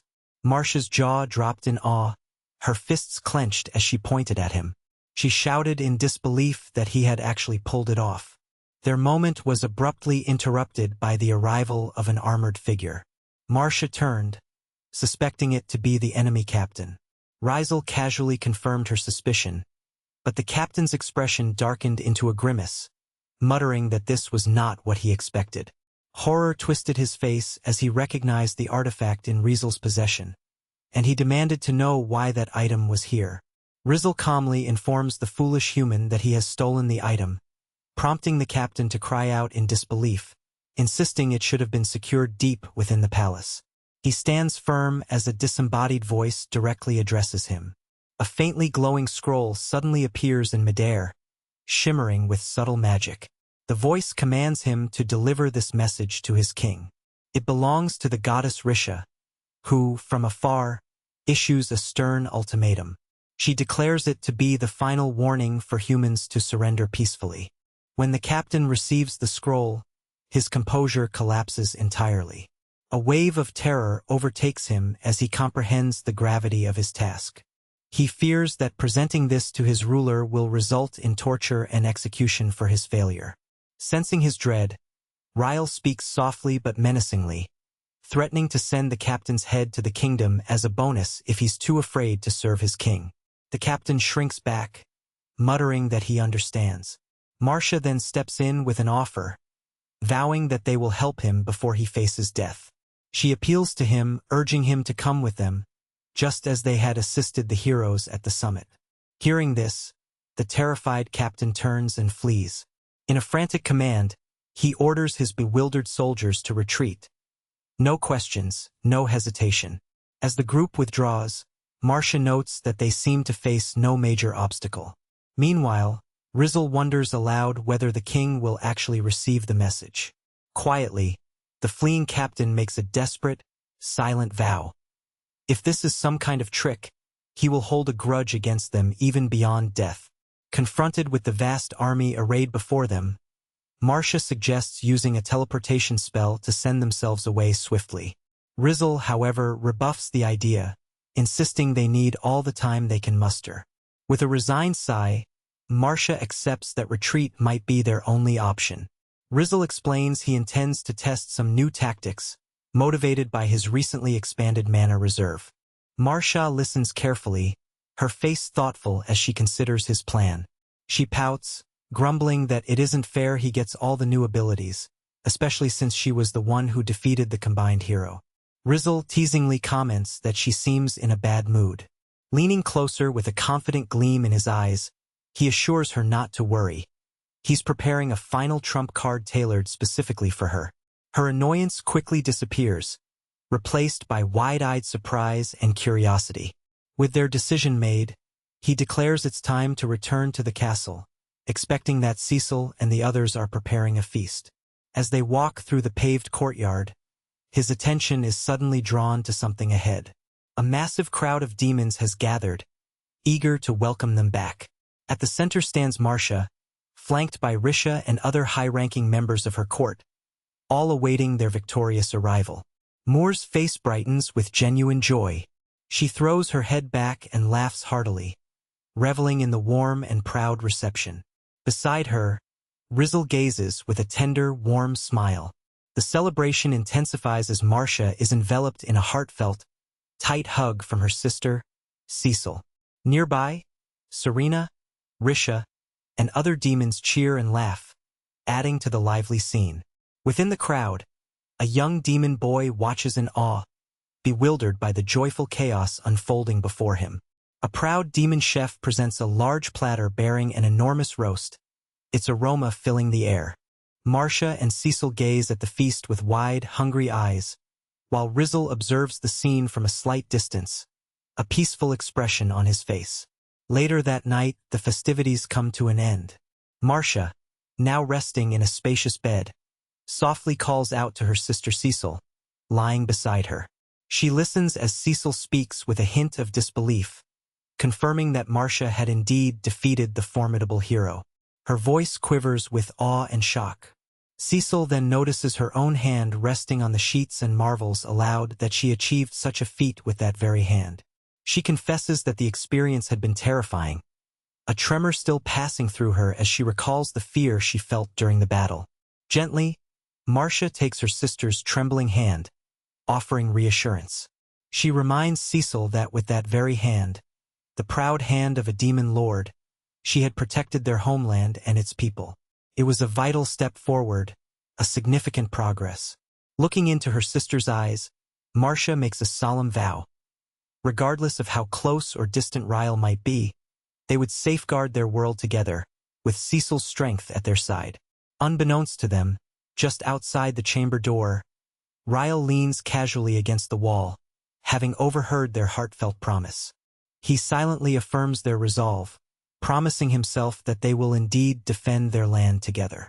At the foot of an ornate staircase inside the Demon Lord's castle, a group of soldiers watches with concern. Cecil, marked by her single horn, kneels before the steps, while Marcia, standing atop, prepares to address her troops. Her voice echoes across the hall, demanding silence. Marcia states that although the threat of the heroes' alliance has subsided, vigilance remains essential. She announces her plan to travel to another world to train alongside Resume, the hero from beyond the horizon. Cecil remains bowed, sensing anxiety among the soldiers over her lady's upcoming departure. Murmuring among themselves, the soldiers express their unease. When Marcia gives the order, Cecil rises. The Demon Lord then reassures her followers, saying there's no need to worry, for she has entrusted her wisdom to another. Proudly, she declares that in her absence, her sister Cecil will hold all authority. Mayor Shock admits with a knowing smile that, while her sister is still in training, Cecil's political skills are far superior. She then challenges anyone to voice objections, confident in her sister's emerging leadership. With the matter finally resolved, Marcia urged her sister to address the assembled crowd. Cecil then stepped forward, speaking directly to everyone with a confident tone. She made it clear that she was no naive fool like her sibling and expected all present to work tirelessly in the absence of the Demon Lord. Her eyes suddenly snapped open, her expression hardening into a fierce glare as she punctuated her command with a sharp, commanding "understood." The sudden burst of intensity caught Marcia off guard, her face betraying nervousness as she softly suggested her sister might tone down her sternness a bit. Nevertheless, the soldiers were visibly intimidated, trembling and hastily agreeing in unison. A few days later, the scene changed dramatically. Marcia stood atop the vast, choppy surface of the ocean, looking slightly windblown and irritated. She questioned Rizzle about their presence in the middle of such vast waters. He explained they were there to learn self-strengthening spells. She furrowed her brow, asking why they had chosen such an unusual location, but he simply confirmed it was suitable for their purpose and advised her to step back slightly. Rizzle then began to channel his magical power, a shining ring of light forming around his feet. Marcia watched intently, noting that this time he was taking noticeably longer to cast his spell than usual. Suddenly, the bright circle exploded outward in a dazzling flash. Marcia's eyes widened in disbelief, and her jaw nearly dropped as she stammered, "WR." As the light faded, standing in Rizzle's place was a gigantic, muscular dragon. Marcia recoiled in shock and shouted instinctively, "Alarm! A dragon!" The creature's draconic head turned to face her, its voice surprisingly calm as it responded, "Glad you asked." Her initial terror gave way to curiosity as she wondered whether the dragon's enormous size would make spellcasting more difficult. Her questions triggered an astonishing realization. This transformation was what Rizzle meant by a self-strengthening spell. As this realization settled in, the dragon began to gather an immense amount of energy, causing Marcia to grunt and brace herself against the overwhelming force. Nearby, Mayor Shah, the demon lord, watched Rizzle carefully and wondered whether he had returned to his human form. Rizzle, however, calmly invited her to examine his body more closely, leaving her momentarily perplexed. Her confusion shifted to understanding as she sensed the faint traces of dragon attributes in the magic particles surrounding him. Suddenly, she understood. He had used a humanization technique to manage both forms. She asked in astonishment whether it was possible to transform into both a human and a dragon simultaneously. Rizzle pressed her for details about the advantages and disadvantages of such a dual existence. With a smug grin, she confirmed that his assessment was correct and declared there were no drawbacks, an answer that visibly irritated him. She then elaborated, explaining that a dragon wielded powerful, unique spells but was hampered by its large, slow frame. Conversely, a human lacked the capacity to control a dragon's vast mana. The realization dawned on her, and she understood the trade-offs involved. A human wielding the most formidable dragon spells would be the ultimate confluence of strength.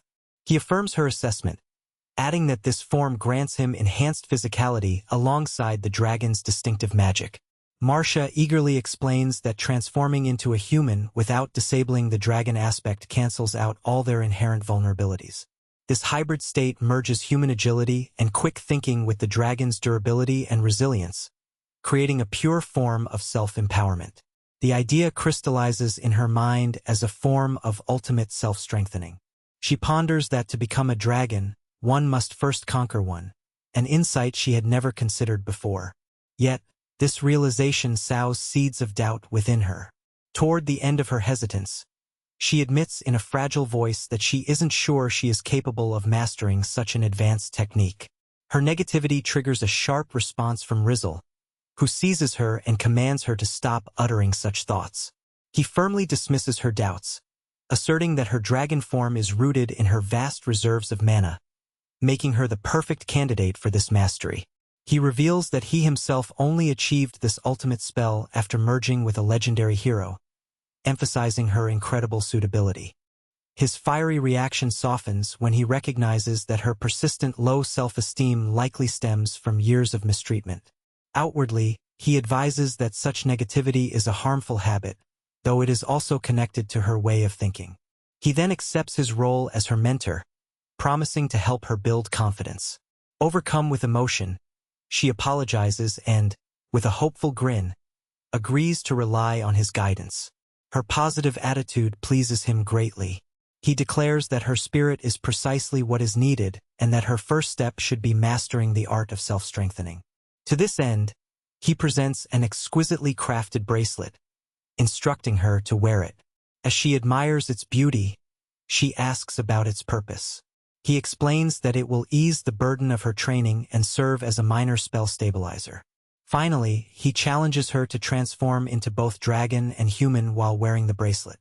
Filled with renewed resolve, she exclaims that she will do her best. Her training commences immediately, continuing through the night under the light of the full moon. After some time, Rizzle sits alone, watching the glow on her face. His focus is interrupted by Moore's excited voice echoing from down the hall, calling his name. She rushes in, radiating pride and triumph, announcing that she has finally mastered the dragon-human transformation technique. Eagerly, she asks if he wants to see her new form. Rizzle, momentarily surprised, looks at her with genuine astonishment. Turning to Ryle, who is now in the form of a small dragon, she then prepares to speak, prompting a memory for Ryle of a time when he was unable to revert from his draconic state. She questions the true strength of the so-called combined hero, oddly implying she finds him somewhat unimpressive. She puffed out her cheeks and told Ryle that if he wished to uncover the truth, he should simply seek it out himself. Taking her advice, he reverted to his human form and settled beneath the night sky, gazing at the luminous full moon. With genuine curiosity, he asked a question about the celestial body. Her composure cracked at his words. Surprised, She faltered, questioning his focus on the moon and vehemently denying that anyone could be living there. Calmly, he questioned whether she was certain this matter was not worth investigating. Regaining her composure, Marchand casually allowed him to proceed, admitting that discovering life on the moon would be a remarkable breakthrough. At his decision, a small insect-like drone activated with a gentle chime. It lifted off swiftly, its mechanical wings buzzing as it ascended toward the lunar surface. The drone reached its destination, hovering above a lone, tall white tower encased within a shimmering transparent dome. Meanwhile, in a clearing swept by the wind, the demon warrior Serena stood alone, her gaze fixed on a distant tree. Motionless, her stance was meditative, as gusts tore through her long ponytail. Her eyes closed, her face concealed in a solemn expression, hinting at a troubling memory resurfacing. A flicker of understanding crossed Rizzle's eye as his slit pupil constricted slightly. On the balcony, Mayor Shaw leaned forward eagerly over her cup, asking for his report. He confirmed her fears with a confident smirk, convinced that his connection to the drone had been deliberately severed by someone. His gaze lifted toward the bright moon, and a wide, excited grin spread across his face, as he marveled aloud at the existence of a truly powerful entity in the world. His casual enthusiasm sparked a violent response from Ershaw, who slammed her hands onto the table and stared at him with wide eyes. She questioned whether such a thing really existed overhead, gesturing fiercely. In her hundreds of years, she had never heard of anything comparable. Unfazed, he simply stated his firm belief that it was real. Her shock transformed into a fiery determination. She pointed ahead with newfound resolve and declared that they must go. He nodded without hesitation, a steady smile on his face. As they prepared to move, another figure appeared, his horned profile outlined against the starry sky. MH's voice rang out, clearly stating their shared purpose: to reach the strongest being on the moon. Rizzle and Marchand then arrived at a solitary tower floating amid the stars. He confirmed their location, while she expressed astonishment that such a place could be inhabited. They descended before a strange, shimmering barrier at the tower's entrance. Rizzle immediately voiced the challenge, finding a way inside. As if responding to his words, a section of the barrier suddenly shimmering into existence. Mayor Shah, a bead of sweat tracing her cheek, watches as the door swings open on its own, wondering whether they are truly being welcomed. Her unease intensifies as she contemplates whether their presence has been detected, or if they are walking into a trap. Meanwhile, Rizzle remains composed, reassuring her that he senses no sign of hostility. He plainly states their purpose. They cannot locate the cub without venturing into the mother's lair. Determined, he insists they must proceed inside, prompting Marchand to hesitate before nodding in agreement. Just as they prepare to advance, Rizzle abruptly halts. Confused, Marchand looks up from behind him, questioning why the movement has stopped. Rizzle offers no immediate response, but her senses reveal the reason. She perceives the presence of air, an impossible sight, and detects a crisp, familiar scent of grass. Suddenly, her confusion turns into outright shock as she lifts her gaze to find a clear, bright blue sky overhead, dotted with fluffy clouds and a distant tree. She cries out, disbelieving what she sees. The scene widens to reveal a sprawling, wind-swept field of green grass, an entire landscape contained within the lunar structure. Rizzle recognizes the magic at work, spatial manipulation of reality itself. Mayor Shah, overwhelmed, notes the enormous amount of mana necessary for such a spell and marvels at the existence of such a powerful mage. Standing amidst the vast grassy plains, a voice suddenly pierces the silence, demanding their purpose. Rizzle's eyes sharpen as he turns toward the source of the voice. It's not a human. It's something else entirely. A young man with prominent horns appears, remarking that going outside isn't worth the trouble. Marchand points out that he's the one who admitted them. Rizzle's gaze narrows, recognizing him as a humanoid dragon, confirming that this individual is no ordinary being. The horned youth sighs, hands casually tucked behind his head, looking slightly annoyed, and repeats his question, asking them directly what they seek. In reply, Manhwa steps forward, a wide, predatory grin spreading across her face. She boldly declares that she's searching for someone strong and issues a direct challenge. She wants a fight. Her audacity leaves the horned man momentarily speechless, but her boldness quickly transforms his surprise into amusement. He chuckles, admiring her straightforwardness, appreciating that she states her intent openly rather than attacking without warning. Flustered, Manhwa presses the question, asking whether he consents to the duel. Meanwhile, Rizal's gloved hand clenches in a fist as he steps ahead of her, positioning himself between them. Calm but resolute, he addresses both of them, inquiring who will make the first move. Behind him, Manhwa considers the man before them, Ryle, and her mind recognizes his strength. The tension builds as Ryle and Manhwa stand ready, prepared for combat. Rizal then speaks decisively, confirming their choice to accept his challenge and fight together. The Dragonoid's eyes widen with manic excitement as he proclaims that after 1,000 years, he is finally about to have some genuine fun. Without hesitation, he leaps into the air and hovers in the distance, eyes gleaming with anticipation. Manhwa declares she will not hold back this time, a mischievous smile playing on her lips. The Dragonoid, grinning broadly, asks if they should start, while Rizal observes quietly, noting that his opponent seems to be reveling in the challenge. Suddenly, Manhwa unleashes a blinding surge of magical energy, causing an explosion of light that surrounds the Dragonoid. The force propels him backward through the air as he braces against the shockwave. Instantly, the warrior closes the gap, appearing before Manhwa with his fist raised, dismissing her attack as too slow. With a thunderous boom, he throws a powerful punch that lands, yet is swiftly intercepted. Rizal steps between them, his hand halting the punch mid-flight. The Dragonoid recognizes this intervention with a nod of approval, noting that Rizal has stepped in at the right moment, and that his move was well executed.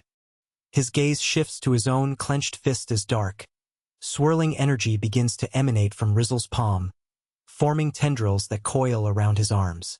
The Dragonoid realizes this is the real deal, his confidence wavering as he sees the formidable power take hold. Defiantly, he shouts that such techniques cannot truly hold him, even as the shadows etch themselves deeper into his limbs. Suddenly, a strange pattern flickers in Rizal's eye, and the Dragonoid strains against the magical bonds, cursing his surprise attack from behind. The dense magical force paralyzes him completely, leaving him unable to move. Seizing the opportunity, Rizal conjures a colossal sphere of crackling energy in his palm. As he prepares to deliver a decisive blow, he thrusts his hand forward, releasing the concentrated blast directly at his trapped opponent. The attack disperses harmlessly into the air. Rizal now stands close to the Dragonoid, his hand firmly gripping his opponent's clenched fist. The Dragonoid understands what has occurred. Rizal, with a sly smile, explains he anticipated this outcome and reveals he used a special technique, the Dragon Man technique, to reinforce his body. Watching with a knowing smirk, Rizal observes as the Dragonoid stares in disbelief at his own fist, now encased in a rapidly thickening crystalline shell. Realizing the cunning trap designed to immobilize him, the Dragonoid grits his teeth in frustration, muttering that this is happening all over again. Rizal, seemingly unimpressed by his opponent's predictable reaction, remains calm. Meanwhile, Manhwa takes advantage of the moment.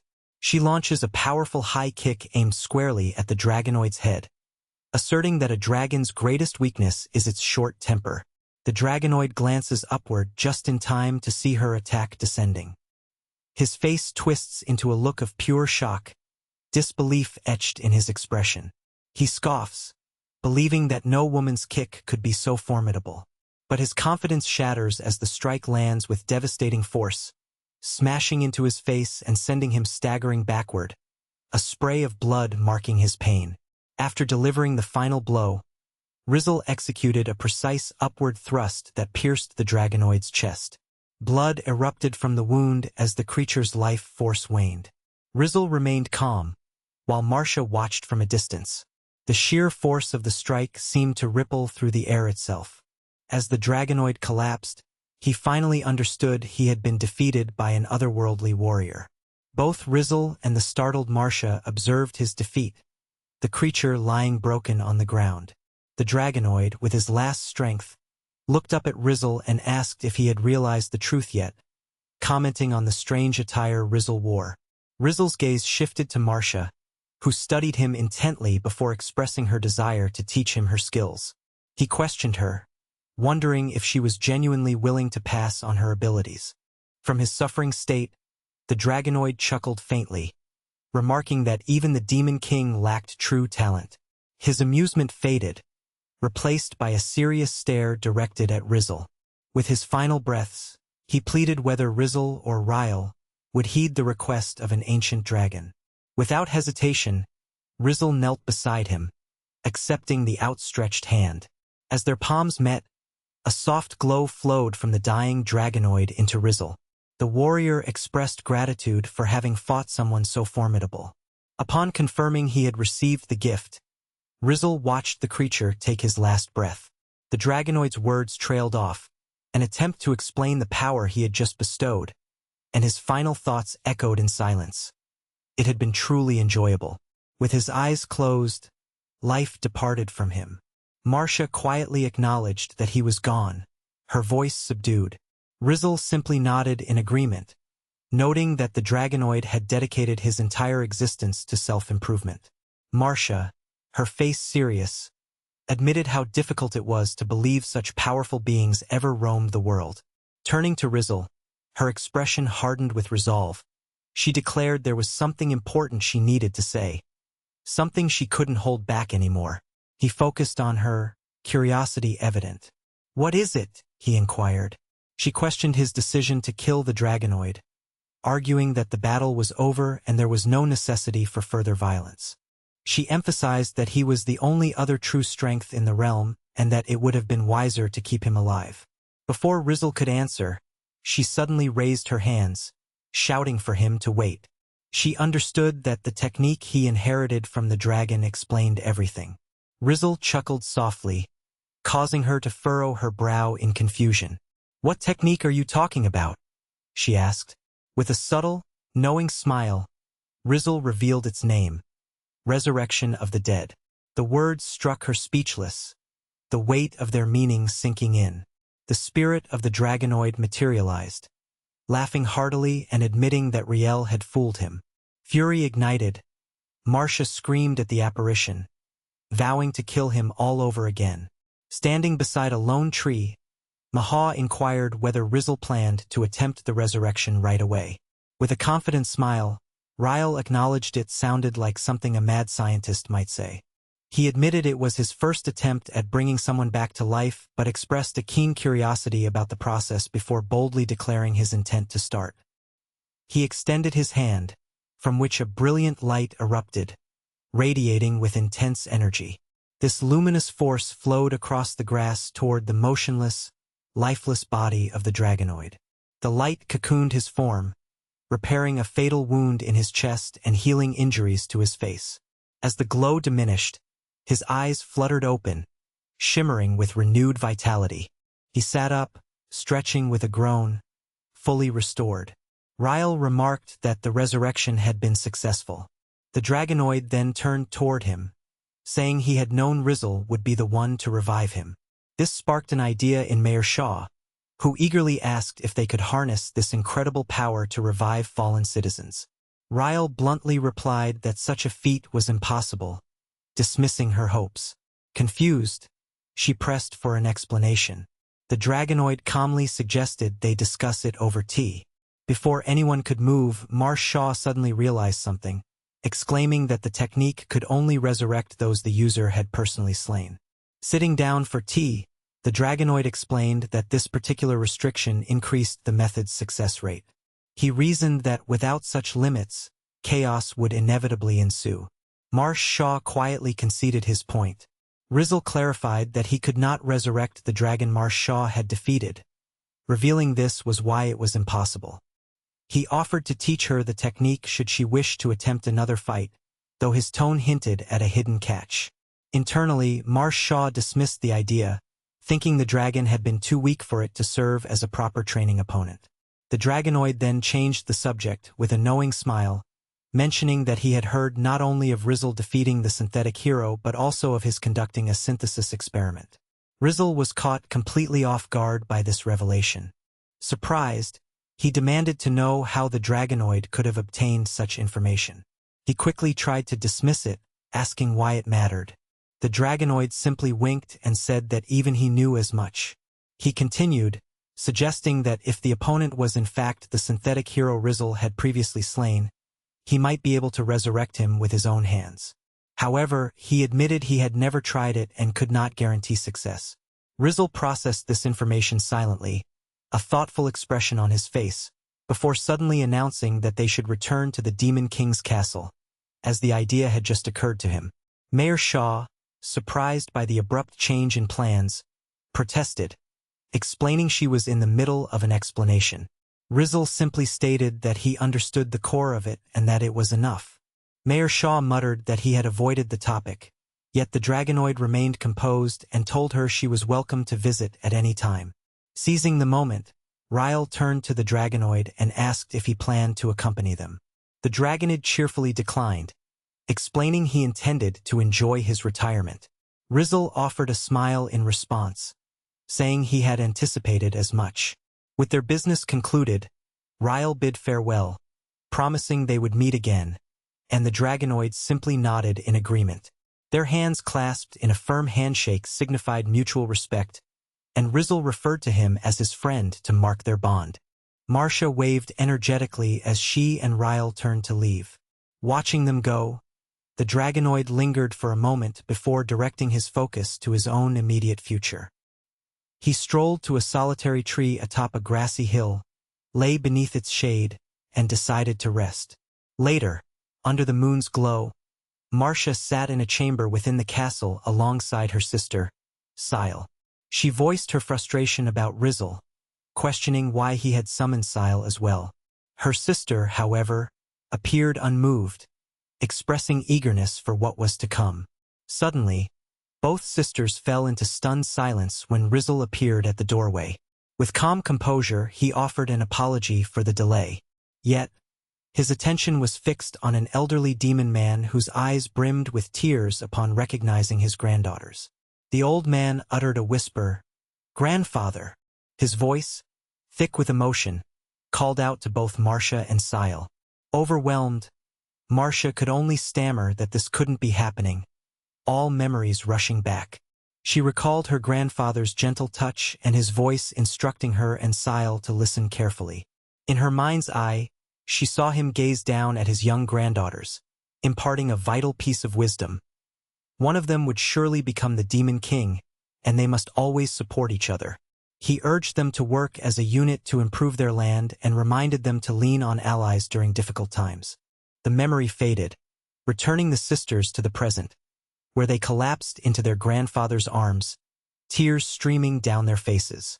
He embraced them tightly, remarking on how much they had grown and expressing how deeply he had missed them. Slightly pulling back, Marcia, still tears in her eyes, asked how this could be possible, reminding her grandfather that he was defeated by the synthetic hero. He calmly turned his gaze to Rizzle and explained that it was he who had resurrected him. Rizzle accepted this with a steady expression, indicating it was now time to reveal the entire story to the former Demon King. The old king listened in disbelief, his eyes wide with shock as he learned that Marcia herself was the one who had defeated the synthetic hero. Beside him, Marcia radiated pride, her heart swelling with a mix of relief and accomplishment. Rizzle contemplated the information, resting his chin on his hand as he questioned whether exchanging the synthetic hero's essence meant that Ryle was now considered the same person. Mi Shaw, seated nearby, confirmed this was how the resurrection had been achieved, clarifying that only the memories related to that event had been transmitted. It appeared that the memory of vanquishing the Demon King had been conveyed through mana. Rizzle admitted he had doubted his ability to resurrect the former king, but felt relief when the image of the man's face appeared clearly in his mind. The grandfather listened with understanding as Rizzle posed another question. Was it possible to perform this synthesis on his granddaughters? Both Marshaw and Sile immediately protested. Marshaw argued it would be unfair if only Lord Ryle could undergo it, while Sile hesitated, suggesting there was no real harm in trying. Their objections grew more heated as they looked accusingly at Rizzle. Sile pointed out that since the process was proven safe, it could help them grow stronger. Marshaw strongly agreed, mentioning that even if Rizzle lacked expertise in mental manipulation, that was a separate matter. He calmly reminded them that the synthetic hero was an enemy of all demons and questioned if they truly had no resistance to making such an adversary part of themselves. Sile's serious expression faded into a broad smile, asserting that her own strength was more important than concern over the risk. Marshaw nodded in agreement as their grandfather chuckled softly, apologizing to Rizzle for his granddaughter's passionate nature. Convinced by their resolve, Rizzle finally agreed to proceed with the synthesis. The sisters celebrated triumphantly. Moments later, Sile clenched her fists, feeling a surge of immense power flowing through her. After completing the ritual, the former Demon King approached Rizzle with a serious question about his sudden resurrection. Rizzle responded bluntly that he had brought him back to help Sile. He explained that although Sile had her own vassals, it would be a shame to leave her isolated in managing everything alone.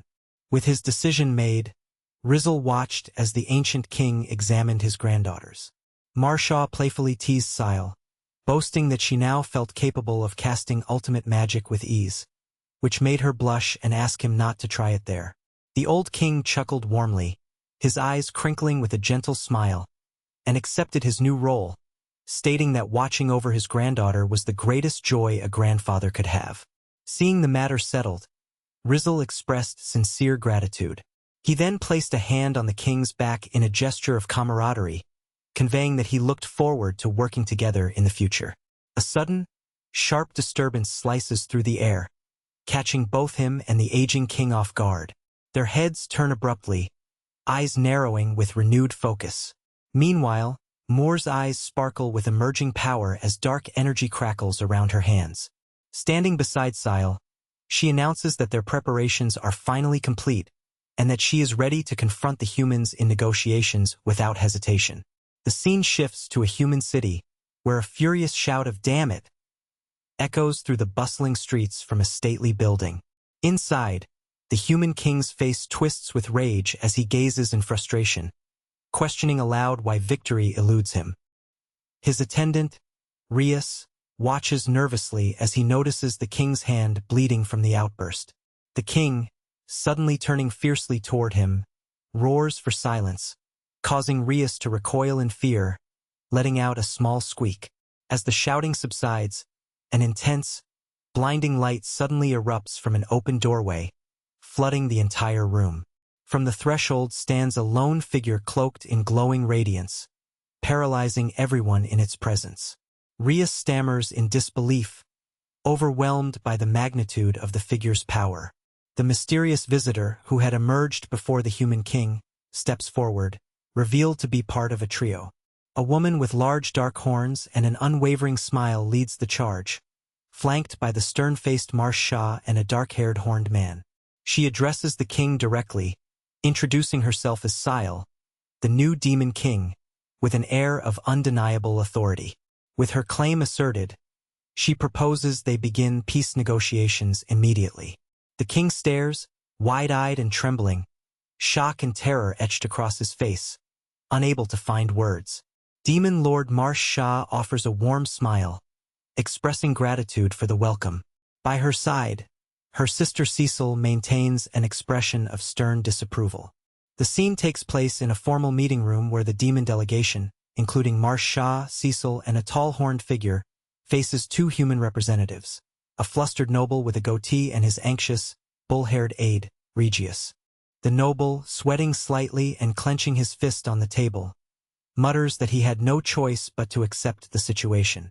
His aide looks on with worry, sensing the danger therein. Disguised as Riziel, the horned figure observes the noble, realizing that he remains unaware he faces a summoned hero he had previously exiled. Believing himself trapped, the noble feels forced to comply, oblivious to the true peril. Seizing control of the tense atmosphere, Marsh Shah leans forward and states that it is time to address their demands.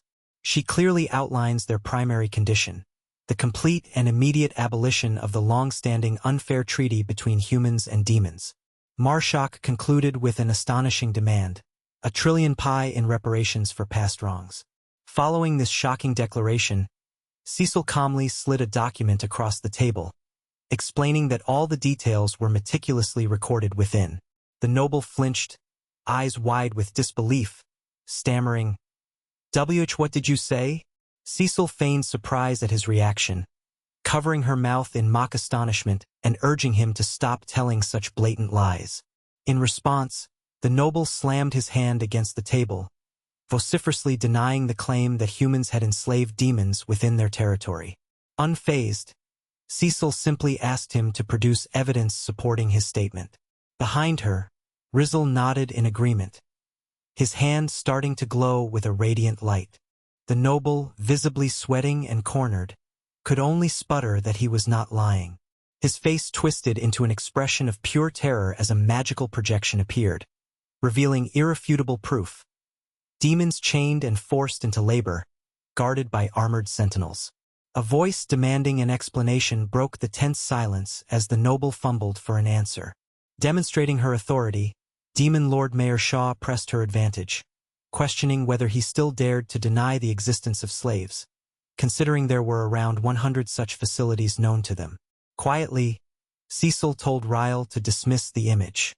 His authoritative command shattered the noble's remaining composure, and he weakly admitted defeat. With the noble's submission secured, Ryle's gloved hand extended a document, instructing him to sign. But before the pen could meet the paper, a thunderous voice tore through the chamber, warning him against haste. A blinding flash of light erupted, forcing all present to shield their eyes. From within the radiance, a divine figure materialized, an entity the noble recognized with a gasp as the goddess herself. With an unwavering gaze, she commanded the summoned hero to reveal their true identity. Her sudden, formidable appearance did not go unnoticed. Cecil watched her carefully, acknowledging internally that this was a display of power befitting a goddess. Rizzle, however, remained calm, noting the goddess's arrival was convenient, saving him the trouble of employing a synthesis device for mental manipulation. Hearing this, the noble's eyes widened in horror, recognizing the implications. He confirmed his fears calmly, that he had faked his death during an assassination attempt. The noble staggered, his mind racing with the certainty that he had eliminated his target. As the goddess looked on, shock visible on her face, the noble desperately inquired what he could do now. She replied that there was only one option left. In a final act of desperation, the noble slammed his hands onto the table, begging the summoned hero to become his ally once again. Rizzle and Mi Shah only stared back, their expressions unreadable and unimpressed. The desperate man pushed forward, offering a deal. If Rizzle could persuade the demon lord to cancel the reparations, he would grant him half of the entire sum. His face was a mask of hope and desperation as he pleaded that this was a good deal. He hesitated, unable to decide on a course of action, his words faltering and adding to the tense atmosphere. Rizzle, appearing exhausted by the entire confrontation, let out a heavy sigh before rejecting the noble's proposal. His ambition was clear: to become the strongest in the world, not to accumulate wealth. To him, the noble's offer seemed an empty bargain. Furious at what he saw as the noble's futility, the king announced he would handle the situation personally. Before he could take action, the goddess Risha, who had been summoned, abruptly intervened. She turned directly to Ryle, proposing to grant his wish to return to his world, but only if he agreed to her conditions. Ryle was unshaken and simply inquired about these terms. With a confident smile, she explained they were straightforward. He had to kill the 2 demon sisters with his own hands, a task she considered easily achievable.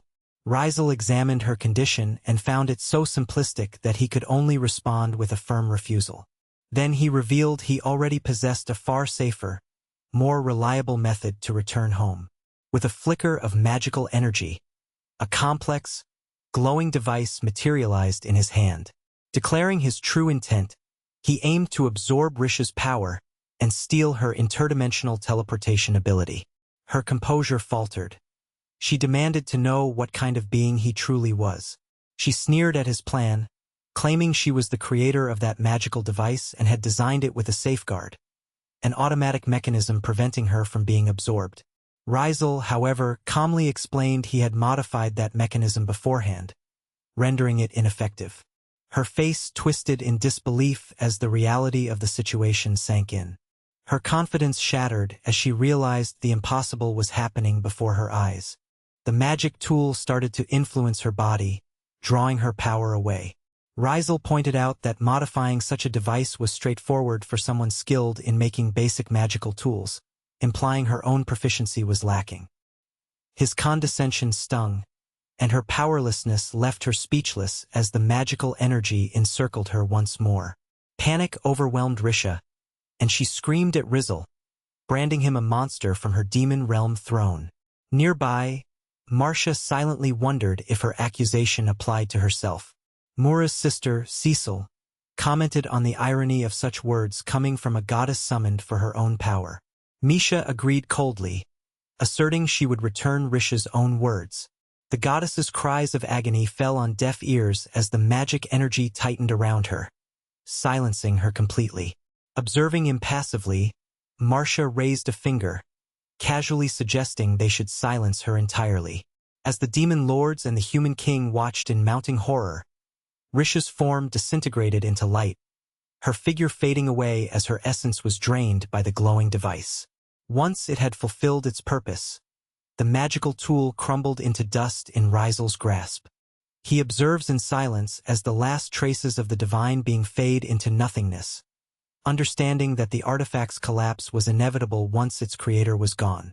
Turning his gaze to Marcia, who asks about his well-being, Rizal affirms that his body feels unusually light and his magic flows more freely. He notes that even a fallen deity remains a deity in essence. With the obstacle now eliminated, he suggests they proceed once more.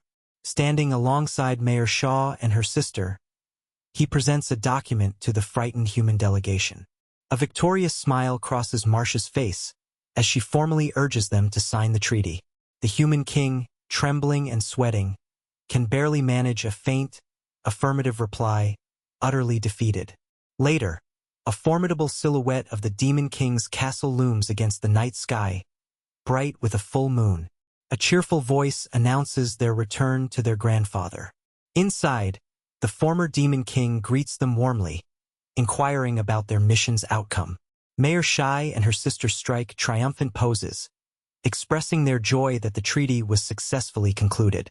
Their grandfather, delighted, invites them to sit and recount their journey over tea. As they narrate, the old Demon King is visibly stunned, asking in disbelief if Ryle truly absorbed the goddess and her interdimensional teleportation abilities. Rizal confirms this, explaining that with such power, he could return periodically, and Marcia could visit her sister and friends. The shock gives way to a warm smile from the old demon, who recognizes the brilliance of Rizal's reasoning as good news, an elegant solution. Watching happily, the grandfather then turns to Maha, who asks if Ryle intends to send the other summoned beings back to their original worlds. Rizal affirms that this is precisely the plan. Enthusiastically, Marcia insists they inform the three heroes without delay, and Ryle agrees immediately. They share the good news with the three summoned warriors. Leol and Frodo break down, tears streaming as they thank Ryle for the chance to finally return home. Banza waves farewell, a gentle smile on his face. Rizal admits that witnessing their happiness nearly brings tears to his eyes too. Turning to Shai, he suggests it's time for them to leave as well, a proposal she accepts readily. As they prepare to depart, their grandfather steps forward, warm-heartedly urging them to be cautious. Cecil, standing beside him, takes her sister's hand and echoes the same sentiment. Marcia gives her hand a squeeze in return, promising she will be careful. With a final, cheerful wave at the moonlit sky, Marcia announces their departure. She and Rizal then disappear into the darkness, beginning their journey. Suddenly, a barrier of light shatters under the force of dark, crackling energy. From within the distortion, Rizal emerges, taking in his surroundings with a wary gaze. The eerie atmosphere feels strangely familiar, stirring distant memories buried deep within. He gazes out over a barren wasteland scarred by countless craters, with a solitary monolithic structure looming in the distance. A shiver runs down his spine as he wonders what kind of place this could be. Nearby, Marcia observes the desolation and remarks that his homeland appears utterly savage, comparing it to hell itself. She turns to him with a mixture of frustration and curiosity, demanding to know what catastrophic magic experiment might have caused such a transformation. He admits that he botched an experiment just before the goddess summoned him, referencing a technique called the quantum magic circle. Her brow furrows in confusion at the unfamiliar term. He then explains that this technique is an evolution of magic circles, progressing from simple, first-level planes to more complex second-level solid forms, and now to a third level, the quantum magic circle. He describes it as a powerful method that encodes vastly more information than a standard three-dimensional magic circle, greatly enhancing its efficiency. He reflects that his former self would have failed to master such a technique, but now, empowered by the goddess's strength, he feels confident in his success. As he raises his hands, intricate bands of light swirl around him, and the desolate ground begins to shimmer with countless points of magic energy, signaling an imminent transformation. During the process, he explains that he has incorporated random numbers into segments of multiple superimposed 3D magic circles, enabling him to manipulate highly complex magic that was once impossible to control. This, he claims, embodies the core principle of the quantum magic circle. Marcia watches in astonishment as the lava fields suddenly transform into lush, grassy plains. Her eyes sparkle with a sharp grin, but she admits that, despite seeing the effect, she cannot truly understand how it works. Her expression morphs from bewilderment to frustration, finally settling on a pouty scowl. She concedes that, with her current knowledge, she can only recognize that his magic is far more advanced than any ordinary 3D magic circle. She wonders aloud whether she will ever possess such power herself. Rizal thinks for a moment before responding that he isn't sure. Then, he shifts the conversation, asking why she keeps mentioning super-ultimate life forms. Noticing her hesitation, he prompts her to explain.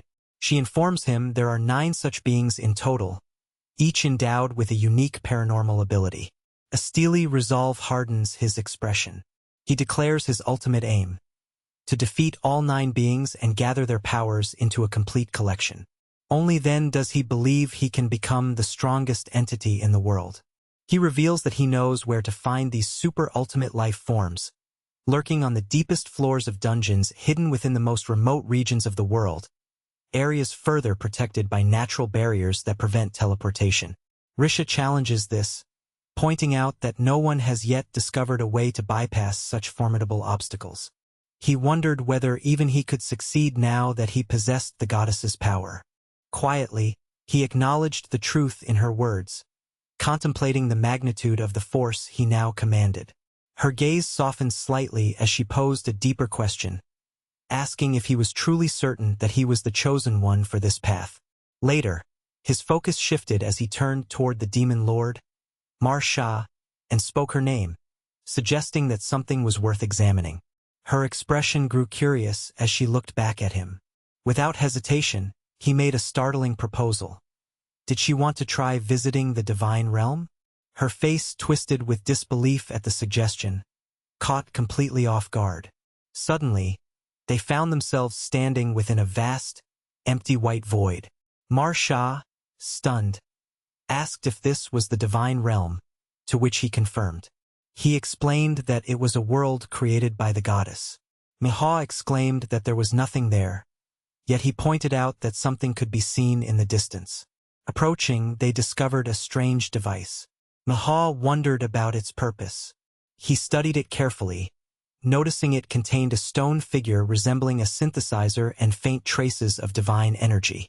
He deduced that the goddess's teleportation ability had been externalized into this machine, which explained why it remained intact after her disappearance.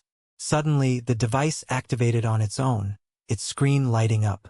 Manhwa gasped, immediately understanding that it must have responded to the goddess's power now residing within him. The screen displayed a barren, rocky landscape, a location he recognized immediately as his initial landing point for experiments. The coordinates on the map confirmed the spot precisely. His gaze fixed intently on the display as he absorbed the location data. Beside him, Manhwa asked anxiously what he was doing. He looked at the device's screen, which now showed a dark, foreboding cave entrance. Manhwa, startled, demanded to know what he had just seen. Resumen calmly explained that the image depicted the lowest level of the dungeon, the habitat of the ultra-ultimate life form. He marveled internally at the goddess's teleportation power, noting that the device's ability to display such specific locations meant it could bypass natural magical barriers. Manhwa, processing this, asked if such an external device was how the goddess achieved her pinpoint accuracy during teleportation. He confirmed her suspicion, adding that he didn't know why her power was separated but assumed she simply couldn't handle it herself. His attention then shifted to something else displayed on the device. "What is it?" he murmured, sparking a curious glance from Manhwa. With a knowing smirk, she teased him about the goddess's clumsiness and questioned whether he himself could wield such power. Resumen considered her words, touching his chin thoughtfully, and concluded that he likely could, precisely because the power had been externalized. She nodded in agreement, pleased with his reasoning and validation. Then she introduced a new concept. If the power could be separated from its wielder, perhaps it could also be combined with a different source. Recognizing the genius behind her suggestion, she proudly asserted that her presence had finally proven valuable. Resumen pondered her words, contemplating the possibility of absorbing the device's energy for himself. A smile crept across his face as he liked the idea. "Then let's try it," he said decisively, reaching toward the device. Placing his hands over the glowing orb at its core, he activated the process of refusion, which erupted in a dazzling burst of light. Streams of energy spiraled from the device into his palms. He let out a soft, surprised sound as the power coursed into him. Manhwa watched closely, eager to see the outcome. "Let's test it," Resumen responded, his hands still emitting a faint glow. The device's screen flickered to life, revealing the familiar dark cave entrance from before. Manhwa observed with amazement, confirming that the test was successful. A triumphant fist clenched his hand. Now that he possessed teleportation, he could reach anywhere he wished. Turning to Manhwa, he proposed their next move, tracking down the first ultra-ultimate life form. They materialized in a bleak, cavernous space, the ground beneath unstable and cracked. Resumen confirmed he had teleported them to a safe distance to avoid potential traps. Manhwa shivered, unsettled by the palpable dread in the air and the trembling earth, questioning whether this was truly the creature's lair. Her concern was soon answered as a monstrous, shadowy figure emerged from the darkness, its two ominous glowing eyes fixating on them. Manhwa let out a sharp cry of alarm, but Resumen remained calm, announcing that their target had arrived. The shadow coalesced into a towering skeletal horror with leathery wings hanging menacingly overhead. Resumen identified it as the first ultra-ultimate life form.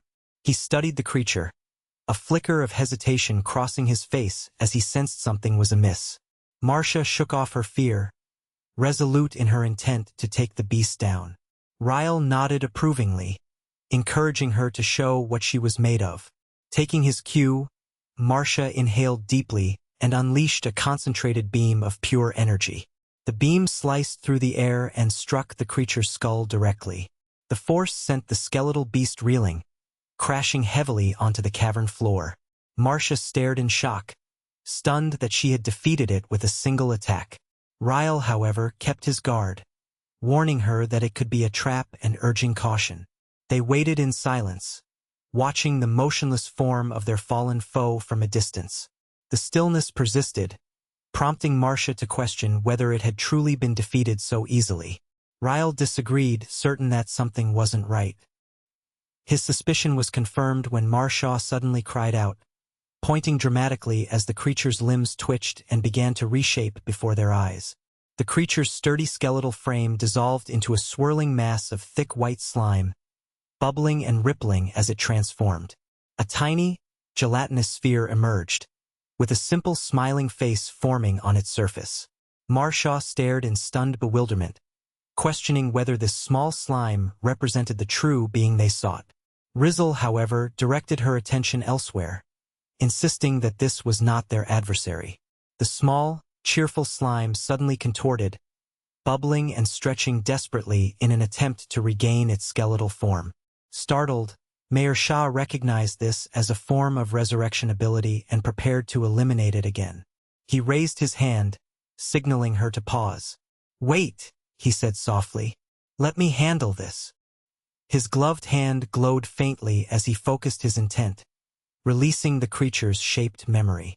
A brilliant flash erupted from his palm, and the creature's form vanished instantly, collapsing into a simple, motionless puddle on the cavern's floor. Marsha, now cradled in his arms, asked whether it was dead. He explained that he had merely deactivated its stored shape memory, but his suspicions continued to grow.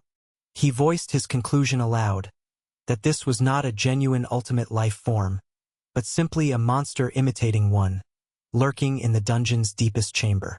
He elaborated on his theory as Marsha struggled to process the shock. From the very first moment they confronted it, he had sensed that something was amiss. The creature lacked the distinct, formidable aura they had felt from the moon dragoneths. "Then where has the real one gone?" Marsha asked, concern evident in her voice. In response, he decided to proceed cautiously. "Let me check the dungeon system data," he announced, believing it might hold some clues. Activating a complex, glowing interface that appeared midair, he examined the data carefully. His expression suddenly grew tense, and his demeanor shifted noticeably. Marsha asked what was wrong, and he widened his eyes in disbelief as the truth dawned on him. The entire structure of their surroundings, the dungeon system itself, had been completely rewritten. In a bleak, rocky landscape, Marsha stared in disbelief, her voice rising in alarm. She questioned whether the dungeon's data was being tampered with at this very moment, implying that the genuine first great ultimate life form they had encountered might have been a fake all along. Rizzle, standing beside her calmly, confirmed that such data manipulation was indeed possible. Yet he noted that such interference could only be conducted from the lowest floor of the dungeon. She immediately asked whether this meant someone had already defeated the true first great ultimate life form. He clarified that he couldn't be certain. It was not necessary to defeat the boss directly to alter the data. Holding the small white slime creature in his hand, he suggested that the true goal was likely sabotage, an attempt to eliminate the possibility of an encounter with the real life form and monopolize its power for whoever orchestrated it. He continued his reasoning, asserting that when a goddess summoned him, no one else in the world could have accomplished such a feat consequently. He deduced that these events must have taken place during his absence. As he spoke, Mayor Shag murmured quietly, frowning at the sinister nature of whoever had altered the records to concentrate all power unto themselves. Turning to a practical matter, she asked whether it was possible to overwrite the data remotely. Rizel responded that while overwriting could be done, restoring the boss to its original, formidable life form was impossible without the initial genetic information. He explained that without access to the true form's DNA, integration back into the data was unfeasible. Since he had never encountered the genuine creature, he lacked that essential data. With this understanding, Ryle pondered their next move. He decided they would first seek out the second great ultimate life form, hoping some answers lay there. Accepting that they might have to proceed out of order, he agreed that there was no other choice. His unusual display of dejection prompted a bright smile from Shaw, who commented that it was uncommon to see him so downcast. She cheerfully supported the new course of action, expressing hope that their next target remained intact. Rizzle offered only a small, tentative smile in return, silently wishing for the same, while privately noting her casual reference to him as a man. Their journey carried them away from the barren plains toward a small town nestled within forested hills. Its buildings, constructed of stone and timber, clustered around a central tower. As they neared, Rizal observed that the town's guild oversaw the dungeon housing the second great ultimate life form. Marzhan added that unlike the last location, this area was not set within a forest, confirming this with a simple nod. Upon entering the town, they were met with a grim scene. Streets filled with gaunt, dejected people. Mayor Shai was stunned, recalling how lively the town had been on her previous visit and questioning what catastrophe could have occurred. Ryle shared her concern. Then their attention shifted to a nearby disturbance. Two aggressive men were cornering and harassing a young woman. She desperately begged them to stop, one man grabbing her arm. Rizal's expression hardened at the sight. Recognizing the danger, he stepped forward, calling out a firm "Hey" to the assailant. Startled, the thug turned, sneering at the interruption. His defiance was abruptly silenced by MCH's cold voice, warning him to release the woman and leave immediately if he valued his life. Before he could respond, she clenched his wrist with crushing strength, twisting it painfully. Her voice, low and authoritative, ordered him to get lost. The man yelped in pain as his comrade looked on, stunned, clutching his injured arm. Eventually, the thug decided to retreat, signaling his partner to go, but warning that they would remember this confrontation. Rizal watched them depart, inwardly wishing to steer clear of trouble, yet unable to ignore the distress evident in the woman's expression. The woman he had just rescued bowed deeply to Misha, expressing heartfelt gratitude for her rescue. Observing their clothing, she inquired whether they considered themselves adventurers. Marsh Shah responded by asking if she was injured. She assured them she was unharmed. He then introduced himself and Marcia, asking for her name. Her face lit up as she identified herself as a town guild receptionist. Ryle noted the convenience of this and explained that they were about to visit the guild as well. Flattered, she offered to guide them. As they followed, Rizal silently credited Muria's interference for this fortunate turn of events. Reaching the guild hall, the woman once again expressed her thanks. Marshak brushed aside her gratitude, saying it was no trouble at all. Inside, her mood shifted to concern. She revealed that what they had witnessed was not an isolated incident. Thugs had been emerging throughout the town for some time, emphasizing the importance of their help. Mayor Shaw immediately questioned whether this sudden surge in lawlessness might be related to the presence of the great ultimate life forms. Rizal agreed this was a strong possibility and asked the receptionist for more details. He stepped toward the counter, addressing her directly, explaining that he had a request and wished to speak with the guild master. Her expression became subtly worried as she repeated the title, asking if arranging such a meeting was feasible. She explained that guild policy restricted meetings with the guild master to adventurers of at least a certain rank. This restriction surprised him, prompting him to inquire about the required level. Misha then asked if he had his adventurer's card with him. Her face lit up, indicating that they could verify his rank immediately at the counter. Suddenly, his confident demeanor faded into uncertainty. Sensing his hesitation, Marshak called out, her tone raising questions.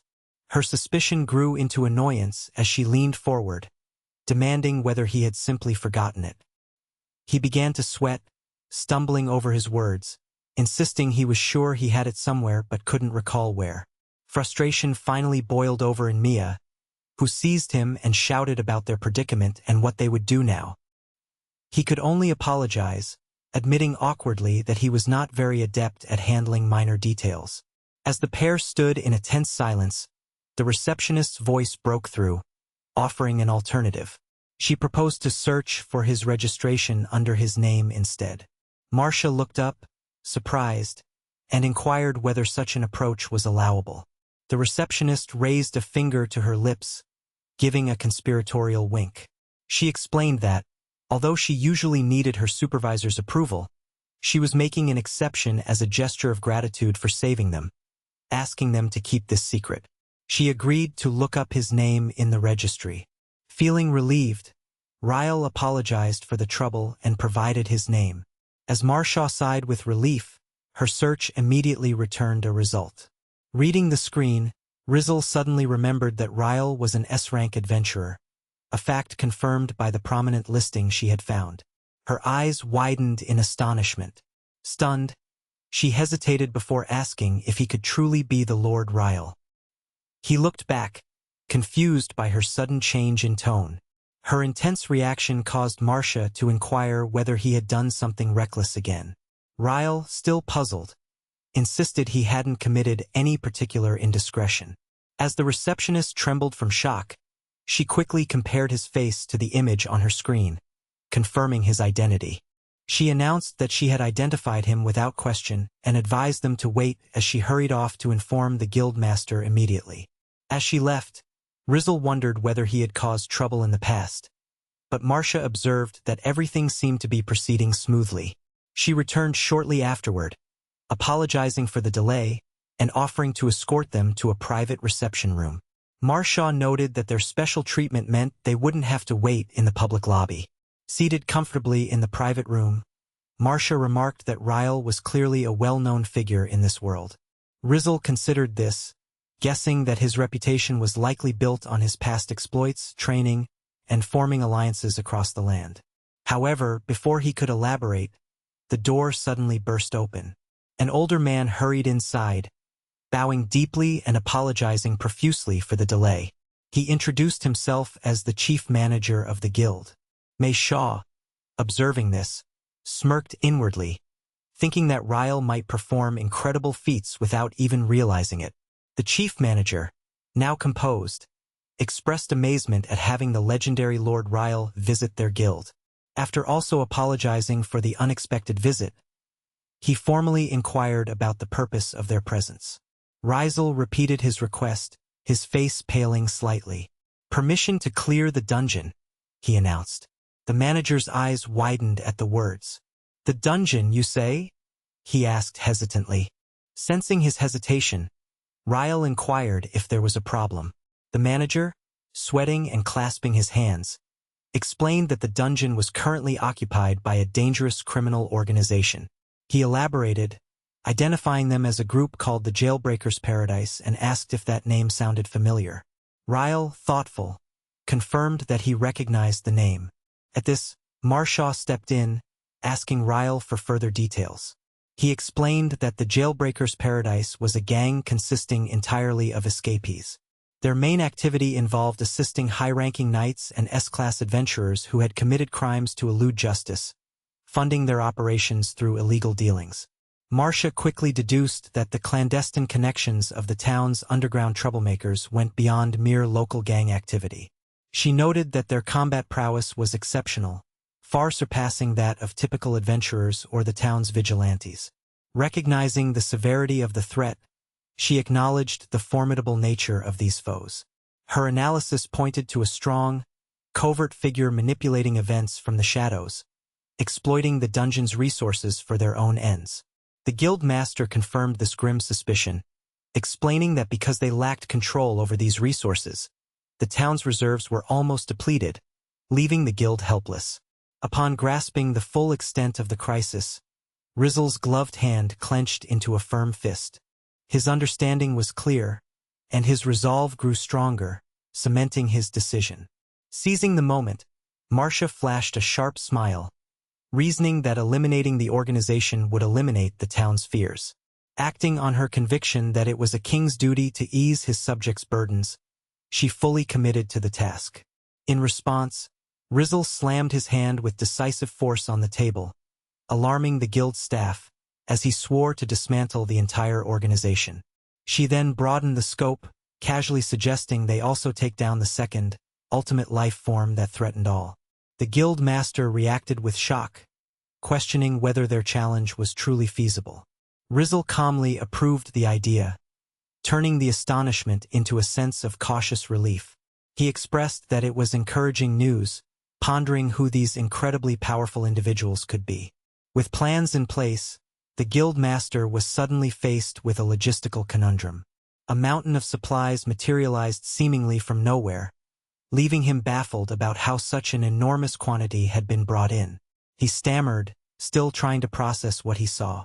Rizzle explained that these provisions would sustain the town's inhabitants until their return.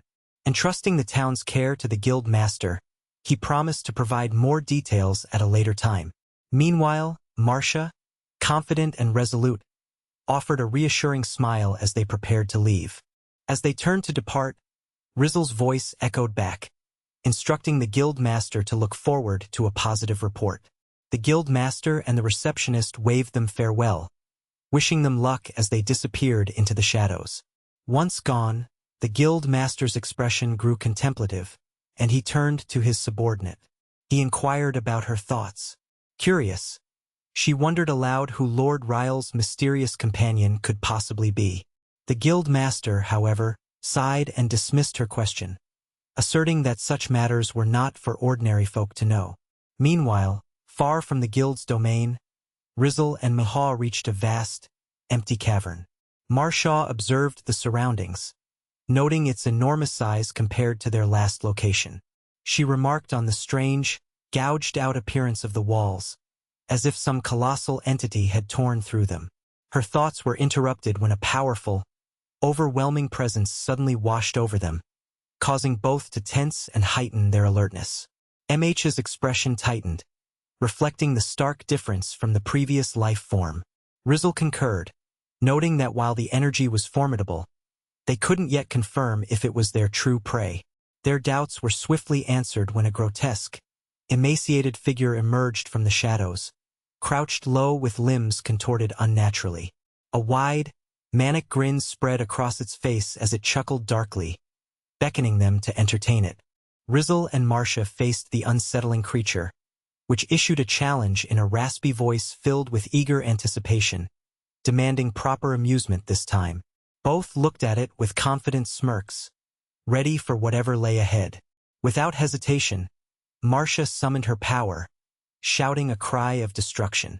A colossal sphere of energy materialized before her, shimmering with raw power. Yet, the creature remained unfazed, casually flicking a small, dark projectile toward the approaching sphere, which vanished silently upon contact. Marcia's eyes widened in disbelief, perplexed at how her attack had been so effortlessly nullified.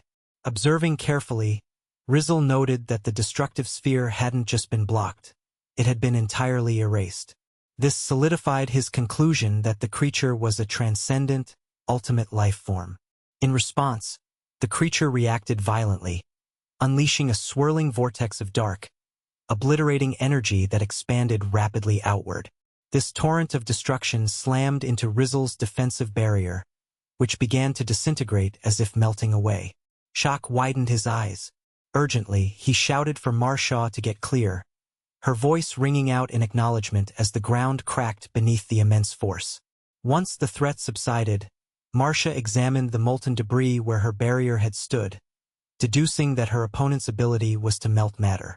Rizzle corrected her, explaining that it wasn't mere melting but a process of neutralization. He clarified that their barrier magic typically deflects or diverts attacks into subspace, but this creature's power was different. It appeared to make the very existence of anything it touched dissolve into nothingness. The terrifying realization dawned on Marcia. If the creature's energy waves struck them directly, they would vanish without a trace. Panic surged through her as she asked Rizzle if he had a way to counter it.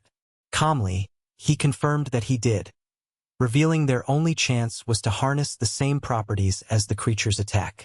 Concentrating, he gathered a sphere of power in his hand and unleashed a concentrated blast, intending to confront the creature's assault directly and neutralize it entirely. His face was set with unwavering focus. Turning to Marcia, he explained that he had used a quantum magic circle to generate energy possessing the same properties as the creature's attack, effectively coating his barrier with it. Marcia watched in awe at his incredible feat, recognizing that this was a critical and daring strategy in their dangerous confrontation. After explaining his strategy, he turns to Marcia with a confident smile, clearly indicating that he now knows how to defeat the creature. He reveals he has a plan, but it hinges on her lending him her strength. Presenting a luminous sphere of energy, he instructs her to channel her mana directly into his spell. Hesitant but determined, Marcia complies, her palms gathering her energy as she pours it into his transmission. Their combined power twists and shifts, transforming from pure light into a churning vortex of dark force. Once the spell is ready, He announces his intention to teleport this vortex inside the creature's core. The dark energy materializes instantly, plunging into the creature's very essence and causing it to wail in agony. This internal assault proves lethal. The creature thrashes violently as the dark power erupts from its center, ripping its body apart with explosive force. In the aftermath, a single swirling orb of shadowy energy hovers silently in the air, both Rizzle and Marsha observing it closely. Marsha's face displays concern as she wonders about the orb's true nature. Suddenly, the orb flashes brightly and splits into two, sending beams of energy directly into both of their foreheads. She cries out, startled as a foreign power floods into her mind. Rizzle, however, remains calm, smiling as he explains that they have successfully absorbed the creature's essence. He reminds her of their earlier agreement that cooperation was essential. He clarifies that if he had defeated the creature alone, she wouldn't have gained its power. Only through joint effort did they manage to acquire the ability.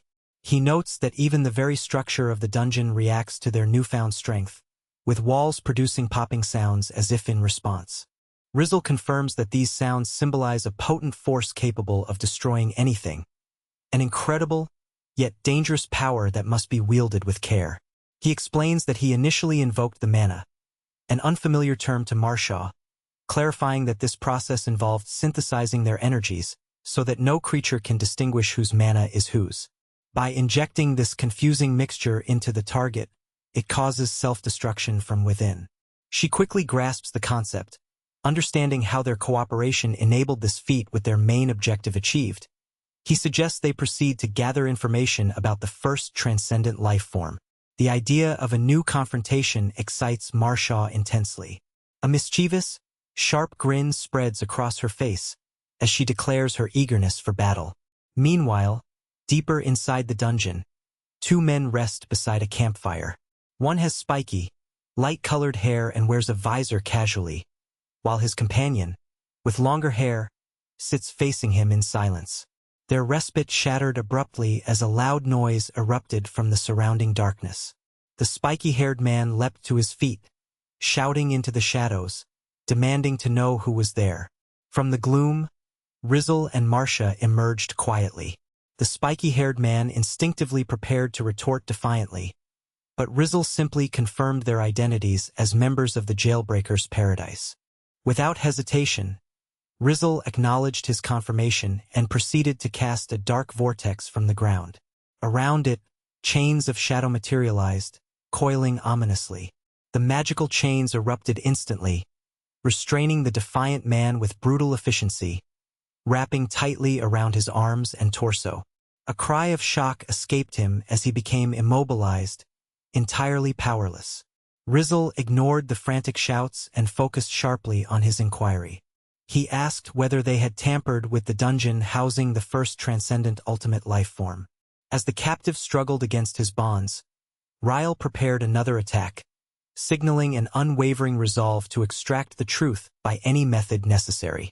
The prisoner's eyes widened as he grasped Rizzle's intent. He correctly inferred that Rizzle's magic was meant for torture, likely aimed at inflicting pain by directly sending signals into his nerves. A slight smirk crept across Rizzle's face as he prepared to demonstrate this magic in its most potent form.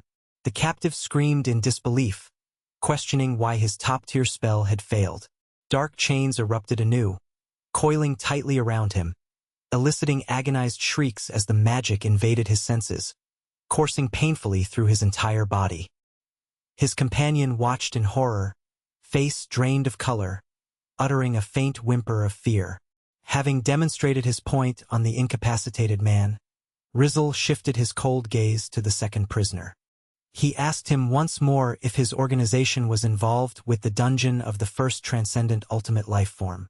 The man clenched his teeth, perhaps attempting to summon a response, but panic overtook him. Dread filled him as he realized he was not dying as he had hoped.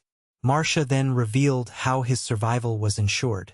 Smirking confidently, she explained that she had preemptively deactivated the poison magic circle embedded in his magic seals. His last resort was thwarted. Overcome by despair, the man collapsed, frantic to explain that they knew nothing of significance. He insisted that, as low-ranking pawns, they could never have insight into their superiors' plans. He continued pleading, tears streaming down his face, urging them to find and torture the higher-ups on the upper floors for real answers.